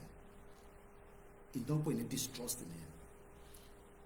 Bí Tinubu bá náà máa ṣe kankan nísàn àwọn ọmọ Ìgbò máa ní lọ́lọ́pàá. And I'm not trusted. even àwọn tọ́jọ́ ń ṣe political party wọn àwọn olè ẹrù fàínísì wọn àtàtìkù. I mean, how can we be fools? ẹmọ tí ọjì ụzọ kalu sọ tẹ bá ra àwọn politician ìbọn ṣe máa ń sọ̀rọ̀ á dàbí pé kẹ tètè rí kíkẹ fọmọ wọn lórí kọkú dànù ni. tẹ bá gbọ́n kan tí ọjì ụzọ kalu sọ màá wò bí mo lè mọ átíkù yẹn jáde. tẹ bá gbọ́n kan tó sọ nílẹ̀ Ìgbò nígbà tó di gọ́vnà kò rí kankan ṣe. And the moment they have become a little bit powerful, politician tó bá ti lè máa control 1 billion naira forget it. They can do anything to tell you that Nigeria will be great. ẹ jẹ́ sáré kí àwọn tó wà lórí Koikimedia because cross post amangbagbe lomi Peter Oladele mo kí ẹ bẹ́ẹ̀ ni you structure my foot mo kí Oríyọmí Ọpẹ́yẹmí mo kí Sister Ellen lẹ́ẹ̀kan sí kọ́lọ̀ fọ́run kẹ́ ìyá Kogi tẹ́ báyìí ti gbọ́ ìyá Kogi attention chantant ti lọ́ntì ẹ̀ nìyẹn ti jáde láyé according to àwọn ará Kogi lánàá tó send message sí wa òun àti Saheed bọ̀ tó máa ríra wọn lọ́hùn báyìí àwọn ni general Dúpọ̀ ní tìrì àwọn méjèèjì àti pàdé lọ́hùn báyìí iṣẹ́ tó lúkàlùkù bá ṣe ló máa jèrè ẹ̀. mo kí ẹ Peter George bàbá mi Ọlájídé Ezekiel mo fi tọ̀tọ̀ mo fi dárúkọ yín sà mo kí yín aṣáyè Bankole èèyàn ti gbowó ṣà mo kí ẹ báńkì gbọ̀n ará Ondo Gani Olóyèdè mo kí ẹ Peter Oladele. What a disgraced country. Bẹ́ẹ̀ni one day for the thieves, one day for the owners. ẹ ti sún gbogbo akàn kiri ṣe tí kò yá àwọn olóṣèlú pọ́n rò pàwọn nìkan là ń bínú ṣẹ̀rẹ́ àwọn ọlọ́pàá tẹ̀ ń gbowó lọ́wọ́ àwọn onímọ́tò lójoojúmọ́ tábà ti jáde fún rálì ẹ̀yìn lọ́mọ akọ́kọ́ wá lé mú Adébísí gbogbo yẹ mú kí ẹ. If you think that it's about us, no. Razak Bankole mo kí gbogbo ẹ̀yìn lórí platform lẹ́ẹ̀kan sí. Let's go further because ká jẹ́ kó jẹ́ 3 hours so kí n wrap it up ká lè lọ sùn bí ìtẹ̀sùn màá lọ lie down màá máa ronú pé báwo la ṣe máa ṣe báyìí ọ̀nà báyìí la fi gbà so màá tún padà wá tílẹ̀ bá mọ́ bí ìtẹ̀sùn màá lọ lie down kára kọ̀ fi tó. mo kí gbogbo ẹ̀yin tajà wà lórí ètò especially ẹ̀yin tẹ́ wà ní outside àtẹ̀yin tẹ́ wà nílé ìwọ tó ń wò mí tó ń yín mú sórí mú yẹn náà ló máa yín títí tá máa fi débi tá à ń lọ. wọ́n ní what unity we have all in various degrees suffer gbogbo àná láti suffer Hausa ti suffer Igbo ti suffer Yorùbá ti suffer Ìjọ ti suffer Plateau ti suffer Benue. Nothing bind us together. Kò sí kankan tó bind wa together. Nothing irọ́ ló wà ń bẹ̀. No common ancestral origin. Ọmọ tó ń pè ní ancestral origin. Ìran ọmọ aládé báwo ló ṣe fi compare pẹ̀lú Fúlàní àti Haúsá? Báwo ló ṣe fi compare pẹ̀lú Ìgbò? Ṣé èdè ni? Àgbọ̀ èdè wọn, ọ̀gbọ̀ èdè mi. Kódà tó bá lọ kọ́ èdè wọn wọ́n sì máa sọ fún ẹ pé kò ń ṣọmọ ìlú ìbìkọ̀ wá mọ̀ at some point. Culture àṣà wa ìbọn ìyá wa Adéyẹyè ìtòlùkàrùkù bá lè máa lọ ṣe sílẹ̀ kódà bó ò lówó aṣọ ò lówó flag ò lówó anything just go and prepare yourself that's all. má jẹ́ kójú kún àjọ àwọn leaders wa lọ ojú kún Ìgbòho náà ojú ń pọ́n bàbá Akíntóyè ṣé Ìgbòho tó ti wà níta for 3 years o rò pé kóhun kó padà wá lé ni ṣé lifestyle tó ń gbé ní Germany ló ń gbé nílẹ̀ Yorùbá nísìnyí lifestyle tó ń gbé ní Germany ṣé rẹ̀ náà ló ń gbé nígbà tó wà nílé ó yàtọ̀ ṣé weather la fi sọ ni yes ibẹ̀ làwọn ọmọ ẹ̀ wà ó máa ń lọ máa ń bọ̀ ni.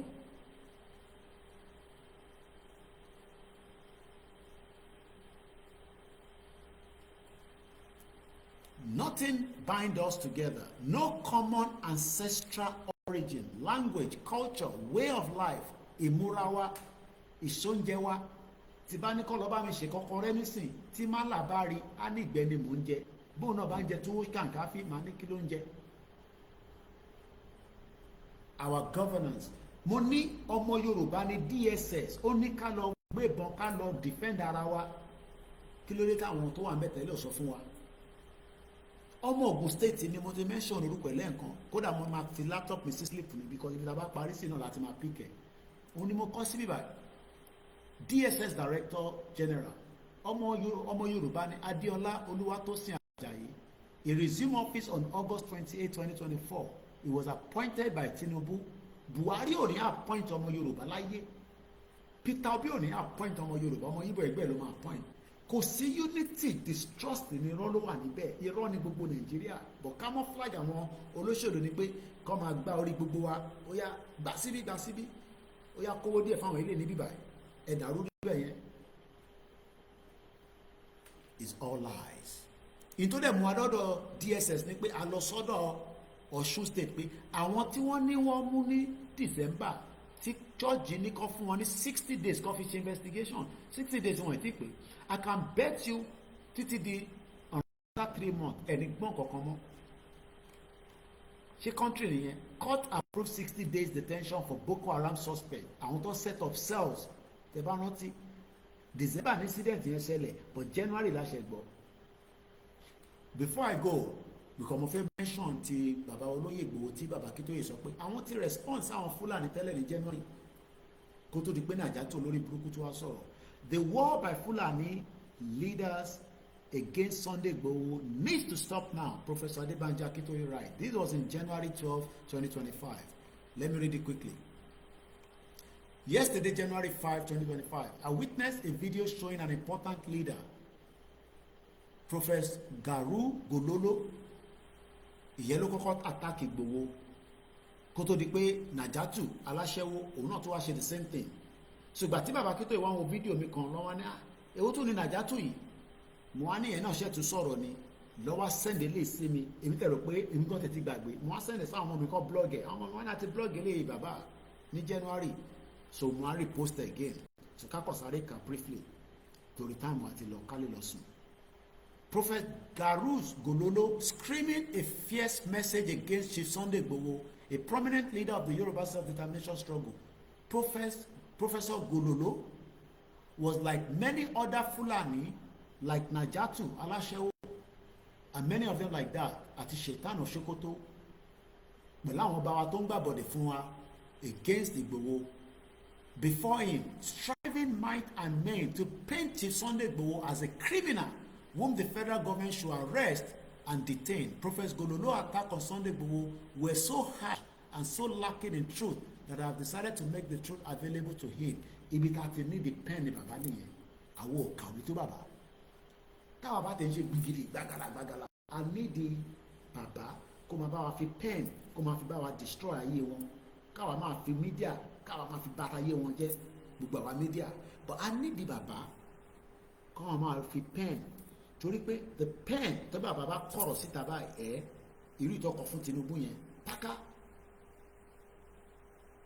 So bàbá láti sọ fún Gololo àtàwọn Fúlàní tó kù pé olóyè ò kì í ṣe criminal. This was January ni bàbá respond padà sí. So a kí bàbá yẹn dáadáa and that's why I said let's give bàbá the final prep to complete and come out and talk to us. Kò ṣe pé ká máa ní yes yes I said it's me. I have not said it's not me. But I follow what our leaders say. So our leaders is who we are following. Àbẹ́lómi wà tẹ́ ń tẹ́lẹ̀. Tẹ́ bá ti lẹ́lómi tẹ́ ń tẹ́lẹ̀ fine. Èmi ò lẹ́lómi tẹ́ mi tẹ́lẹ̀. Èmi ò tí lẹ́lómi tẹ́ mi tẹ́lẹ̀ o.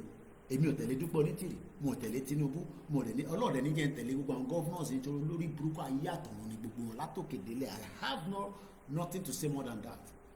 Bàbá Akíntóyè àti Ìgbòho àti YSDM àti gbogbo àwọn groups but leader wa tó jẹ́ leader movement òun ni bàbá Akíntóyè and is the one that will tell us tó bá wá ní o lè dúró fún bàbá Akíntóyè kó jáde ẹbí akẹ́kọ̀ọ́ra yín kò ń ṣe mi mò ń sọ ìyẹn lè máa ṣe fúnra yín o we must wait for bàbá Akíntóyè to forge ahead. Just to quickly wrap it up, because I need 10 minutes. Emagbagbe support is very, very important. Òun lè gbọ́ ní sẹ́ a máa sanwó fún accountant £400 ni máa san fún accountant ni dómò sanwó fún tán délé bẹ́ẹ̀ máa san díẹ̀ díẹ̀ ni. The British took hold of the lower reach of River Niger and Benue and Appellate, call it Nigeria, South Africa, and the French likewise. The dry upper reaches of the River Niger was called Niger. Àwọn French àwọn gba Niger, British gba ọ̀dọ̀ tiwa. The name Nigeria was used as the name Nigeria was first used. Bí wọ́n máa kọ́kọ́ lo Nigeria kò ń ṣe inú Nigeria gangan ló ti lò. Can you imagine? It was first used and published in an article in the Times of London on the 8th of January 1897 by Flora Shaw, the girlfriend of Frederick Lodard, Alashewe.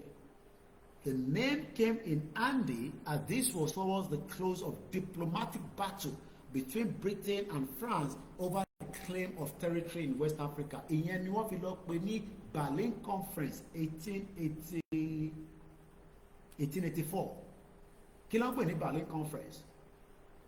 Olúkálùkù jẹ́ tiẹ̀, ó yá France gba tiẹ̀. Ìyẹn ni gbogbo wàhálà tá à ń gbọ́ nísìn tí àwọn Mali àti Burkina Faso àti Niger tó ní àwọn ṣe pẹ̀lú France mọ́.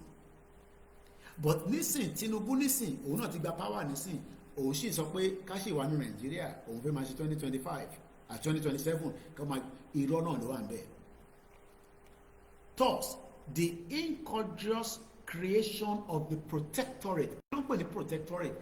Before 1914, olúkálùkù ló ní kingdom tó ń pè ní Yorùbá kingdom, Hausa kingdom. Kò tẹ̀sí Hausa kingdom mọ́ anyway because wọ́n ti expatriate àwọn èèyàn wọ́n ti pa wọ́n dànù ní 1806. But nígbà tó wọ́n súnmọ́ di pé àwọn north lose owó wọn owó gbà lọ́wọ́ wọn ilẹ̀ Yorùbá nìkan ló rówó. Lugard wá send message padà sí England pé òun máa join wọn together. Àjẹrí power tó ń lò níjọ́ náà lọ́hùn ẹ ṣe gan ni bàbá mi lẹ́kìtì power tó ń lò níjọ́ náà lọ́hùn a ní 9 minutes kí o gbálẹ̀ lọ fẹ̀gbẹ́ lélẹ̀ bá tẹ̀sùn torí àṣùbà náà ti fẹ́ dé ní sẹ́wọ́n tá a bá fáì bá lónìí sáwọn bẹ̀rẹ̀ sí pé aláàpá làápá power tó ní níjọ́ náà lọ́hùn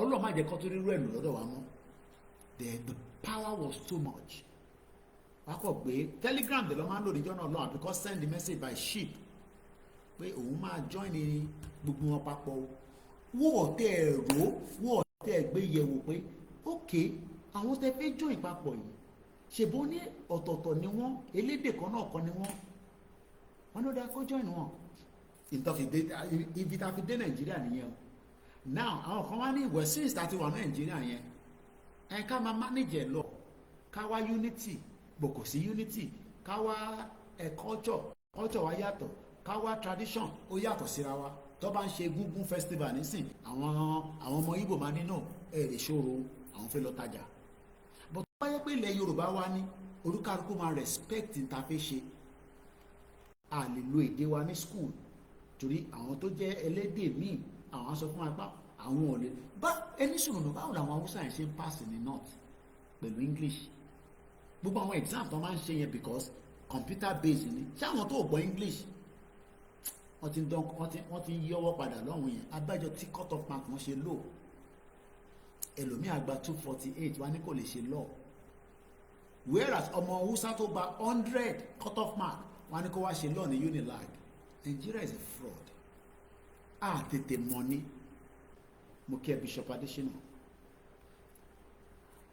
Ango Abdullahi wá ní we will all be better off dissolve kí ló ń pè ní dissolve tó bá bu ṣúgà tó bá fẹ́ ṣe ṣú ẹlòmíì máa ń fi ṣúgà ti yọ̀ díẹ̀ sí tó bá ra bù sí díẹ̀ báyìí tó bá wọnú inú kókó ọbẹ̀ tó fi ń ṣe kinní yẹn ò ní rí bẹ́ẹ̀ mọ́ tó bá ẹ̀yin yàrá tẹ bá ń ṣe iyọ̀ ọ̀dà púpọ̀ iyọ̀ díẹ̀ nínú oúnjẹ torí kò dáa bò kò sí bá ṣe fẹ́ ṣe oúnjẹ tá a fẹ́ fi yọ̀ sí àfi tá a bá ń gbà wẹ̀ white àbí nǹkan bẹ́ẹ̀ yẹn tẹ bá ń ṣe ọbẹ̀ yẹn lọ tẹ bá fi yọ̀ sí ẹ wá iyọ̀ yẹn jáde ẹ ní rí bẹ́ẹ̀ the only way tẹ́ tún lè fi extract iyọ̀ yẹn ó sì tún wà but ẹ máa láti dissolve àwọn kankan kúrò lára omi ọbẹ̀ yẹn, but ẹ̀yin ò lè ṣe mọ́ because ó ti lọ in a scientific way. Wọ́n gbọ́dọ̀ gbé dé lab, wọ́n máa wá ní òkè omi ọbẹ̀ yìí a fẹ́ yọ iyọ̀ tó wà lára rẹ̀, wọ́n máa yọ o. Torí pé tá sick ní anywhere in the world, even in Nigeria, ìgbẹ́ tá à ń yà ní tọ́ílẹ̀tì yẹn ó lè detect many things tó ń ṣe wá lára, bọ̀ wọ́n máa kọ́kọ́ lọ́dọ̀ tí wọ́n máa ní kọ́ lọ yàgbẹ́ kékeré kó mú wá àbí kó lọ tọ̀, wọ́n wá gbé sínú mic. Iṣẹ́ táwọn kan ṣe nìyẹn, kò sí ọ̀rọ̀ orúkọ lélẹ̀, ara iṣẹ́ tá a máa ṣe náà nìyẹn, tá a máa ní láàbù oríṣiríṣi tá a máa ṣe research, wọ́n wá gbé sínú magnifier, wọ́n máa wò ó, wọ́n máa yọ ìtọ́ fi yọ ń bẹ̀ ẹnu kì í ilé ló jẹ, wọ́n á lè fi detect àìsàn tó ń ṣe wá. Àìsàn wo ló ń ṣe wá nílẹ̀ Yorùbá, Nàìjíríà ni kọ́ dissolve ẹ̀, wọ́n ní ká má dissolve ẹ̀, ó yá lẹ plaster mọ́, ibo ló máa lẹ plaster mọ́, lẹ láti Kwara kó dékìtì ẹ̀, ó yá foundation tó ti wó, tó ti bàjẹ́, tó ti destroy. Ango Abdullahi ọmọ Fúlàní wá sọ fún wa pé we our indigenous people, ẹ̀yin ọba, ẹ̀yin olóyè, ẹ̀yin ọ̀jẹ̀yè, ẹ̀yin ọkọ̀ tó èlú, ọ̀yin ọkọ̀ya oríṣadé ọkọ̀ya, ó dàbí bèbí wáín bèbí hook your tin má ṣe níbẹ̀. Mo rí DJ Copy náà ọmọ Ọ̀tẹ́dọ́lá, níbo ni bàbá ẹ̀ ti lówó, níbo ni bàbá ẹ̀ ti rí owó, àwa mọ̀ Ọ̀tẹ́dọ́lá ní Sùúrùlérè, níbo ni bàbá ẹ̀ ti rówó, one bastard, ẹ̀yin olè, ẹ̀yin 419. Àwọn lọ sí posted, orí ẹni tó máa lọ sí posted, I love you, can I send my bank account? Èmi àwọn táwọn London ṣe máa na fi send bank account sí DJ Copy, a lè send bank account sí because ìyà ọ̀jẹ̀ wá ní London, a lè má lówó tó lóòótọ́, but our comfortable. Àwọn ọmọ mi ò lè lọ sábẹ̀, ó lè admire, yes, mo wọ̀ lè lọ sábẹ̀, ẹ̀yin lẹ máa lọ sábẹ̀, lẹ máa fi OP account ń sábẹ̀, bless me o, ẹ lọ sábẹ̀ Obi Cubana, Obi o, ṣé bọ́ ṣe báwọn ará London ṣe no, ẹ̀yin tẹ́ wà nílé, ìjọ ò lẹ́yìn rí yàtọ̀ sáwà tá à ń tọrọ owó báyìí o, ìjọ ò lẹ́yìn rí àwọn èèyàn kan post account wọn sórí social media yàtọ̀ sí Koiki o, mọ̀ báwa iṣẹ́ táwa gbà ní ká máa tọrọ owó. Díjọ́ wo ni wọlé ní bọ́ọ̀dì ní diaspora America tó wá ń ṣe program tó wá ní ẹ̀fà àkáǹtì síta o, kó ara ọmọ America tó máa jọ àkáǹtì síta ìgbàgà. Nàìjíríà yẹn nìkan náà ni ìgbófò mú kí ẹ sọ́nkì. So on that note, we will all be better off dissolve, so that each Yoruba, Hausa, indigenous people, Igbo, Biafra, Oduduwa, àwọn kan ní àṣẹ Yorùbá ní ìṣọ̀mọ́ Oduduwa ni wá tẹ̀sí kúrò ní Nàìjíríà lẹ́tí sọ̀yìn, ẹ má ẹ̀ka fúnra wa ní edic. We will work within their new countries. Kí ló dé tó fẹ́ new country nù? Kò ní pẹ́ kó tó fi develop wàláìtàlá ìsúnmọ́ bí láìláìlá hùwà. Kò ní pẹ́. We are all still young. Èmi ò tí pé 50. So tabapa country àjọ àṣà ọmọlúkà, a máa náwó ẹ̀, a máa gbádùn ẹ̀, a tún máa bímọ sí gánṣẹ́. O fẹ́ yẹn ọmọ àlè. Nàìjíríà tán pààyàn tán mú jẹmújẹ yẹn ló fẹ́. We will work within their new countries. Biafra ní country tiẹ̀, àṣì ní cordial relationship, àjọ ní embassy, àní ló náírà òfò náírà tó ti depreciate. Mo kí bàbá mi wà rí ìṣìnà dùn. Àwọn tí fi máa gbéra lẹ́yìn tẹ̀sẹ̀ ń wọlé, àwọn ti wà lórí ètò. So wá ní let us call for dissolution through referendum. Tinubu nísìn, tá a bá gbéra nísìn, plan ẹ̀ ló lè fi ṣe ní ó lè ní ẹ má wọrí ẹ̀yin ọmọ Yorùbá o, máa fún yín ní referendum ní second term. Tẹ bá believe ẹ̀ Jagaban irọ́ ló wà bẹ́ẹ̀. Bẹ́ẹ̀ ni ṣé mọ̀ pé ní Kútọ́nù wọ́n sì ná coins, mo rí rú ẹ̀rí. Kódà wọ́n tẹ̀ cherish coins wọn ju nọ́ọ̀tì lọ. Tó bá fún wọn nọ́ọ̀tì báyìí á ní mí ní change mí kọ̀. Mo máa wonder pé kí ni coins ti ń ṣe fẹ́yìn, because ó sì ní value lọ́dọ̀ tiwọn. A new baby will only be given the real name when the baby is born, not when the mother's womb. So tabade máa bí ọmọ tuntun, ẹ̀jẹ̀ máa ta sílẹ̀ o, ẹ̀jẹ̀ àlàáfíà ni o, ẹ̀jẹ̀ àlùbáríkà ni o, a máa délẹ̀ lérí o, but we must all remain firm. Allahu Akbar bá tẹ̀ kírun àti gbọ́rùn. Mo kí gbogbo alẹ́ nǹkan sí, mo kí bàbá mi Ògúndáre, mo kí gbogbo ẹ̀yin àfà, ẹ̀yin babaláwo, mo kí ní gbogbo ilẹ̀ Yorùbá. Bí gbogbo a ṣe ń sọ pé may we wait patiently for Baba Akintoye. He has the final say. Is the intelligentsia. Ó dàgbà ju gbogbo wa lọ. Ó ní kò sí ìmọ̀ kankan tó fi gbé wá kankan gẹ́gẹ́ bí ìmọ̀ wo ló fi gbé wá. Mo láì díà àwọn kan tẹ̀ máa ń rẹ́rìn táwọn kan máa ní ọgbọ́n ọmọ kékeré mi bẹ́ẹ̀ ni ọgbọ́n ọlọ́gbọ́n náà la fi ń ṣe ọgbọ́n. Bọ̀ bàbá wa ní ọgbọ́n, ó ní ìmọ̀. Ẹ jẹ́ kó wọn àti olóyè àtàwọn tíìmù wọn tó ń mú bá a ṣe máa múra sílẹ̀, ẹ jẹ́ kó design ẹ̀ níwọ̀n bá tó ṣì kù kó wá sọ fún wa pé ó ti tó àsìkò tó ilé tó lọ. That is the words of encouragement that I can give us. But like I said, I have a little bit of what is happening. All that's happening is we are still good to go and everything is fine. Yoruba will exit. That's what I mean. We are good to go. Ìwọ tó ní kò ní bọ́ sí kò ń ṣe dandan jókòó sínú ilé ìyàwó ẹ̀ kó máa ó rọ́bẹ̀ jẹ́. Wọ́n send the video ṣáwá sí látẹ̀kọ́ lánàá. Mo rán wọn ní ṣáwá ẹ̀yà wa 1,000 naira ní ṣáwá, gbogbo ṣáwá yẹn ò jù báyìí lọ. Wọ́n ní kọ́ ra 12. That's 12,000 naira. Ṣáwá 1,000 naira. Àdẹ̀rà lómi ní Ondo State. Kí wá láǹfààní omi yẹn? Àkọ́kọ́ gbọ́dọ̀ tètè kúrò ká lè feed ara wa properly, ká lè wà robust, kára wa lè dán. Ṣé ní gbogbo ẹni tí ẹ̀kẹ́ yín ti pa kó báyìí á jáde ní kíákíá tó bá ń jẹ nutrient food, tó ń gbádùn, tó ń mu mango, tó ń mu ọsàn, tó dẹ̀ yàgbẹ́, tó ń mu omi tó dáa, tó ń ṣe pure water, tó mọ̀ bí tó ti ṣe tó ń rọ lẹ́yìn ilé wọn. Mo rí bí tó ti ń rọ bottle water. Ṣé tẹ̀lé àwọn ọmọ Ìgbò yẹn ọlọ́mọ ẹ̀ka àwọn yẹn pa gbogbo àtọ́ndélẹ̀ pẹ̀lú nǹkan tó ń ṣe ní fake. Àwa wí tán very dark man ló ń defend wọn pé wọ́n close gbogbo ṣọ́ọ̀pù wọn. Tàbá gba country wa àwa máa protect ẹ̀yin. Ò ní kúkú ọ̀wọ̀ọ̀wọ̀. Mo kí àwa Rukayat Ọmọwùmí. And on that note, I gotta go now. A padà wá before 12 bí ìtẹ̀rọ oorun sùn ẹ̀jẹ̀ lọ́kọ̀ lie down sórí bed ká tún máa wo bó ṣe ń lọ. Àdúrà wa gbà ọ́.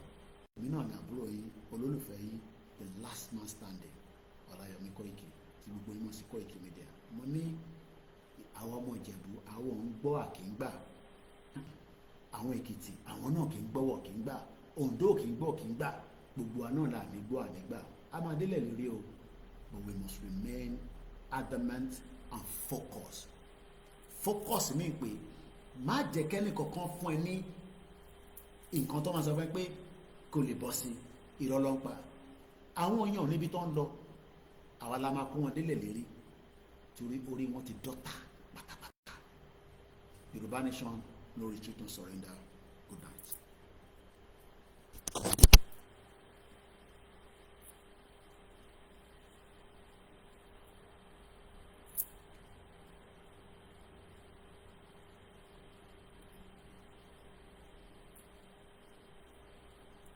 Mo kẹ́yìn tẹ̀mí lórí mísẹ́lá Yorùbá freedom brother mi mo kí ẹ àkópalẹ̀mọ́ Adébáwá Láyọ̀. Bye for now.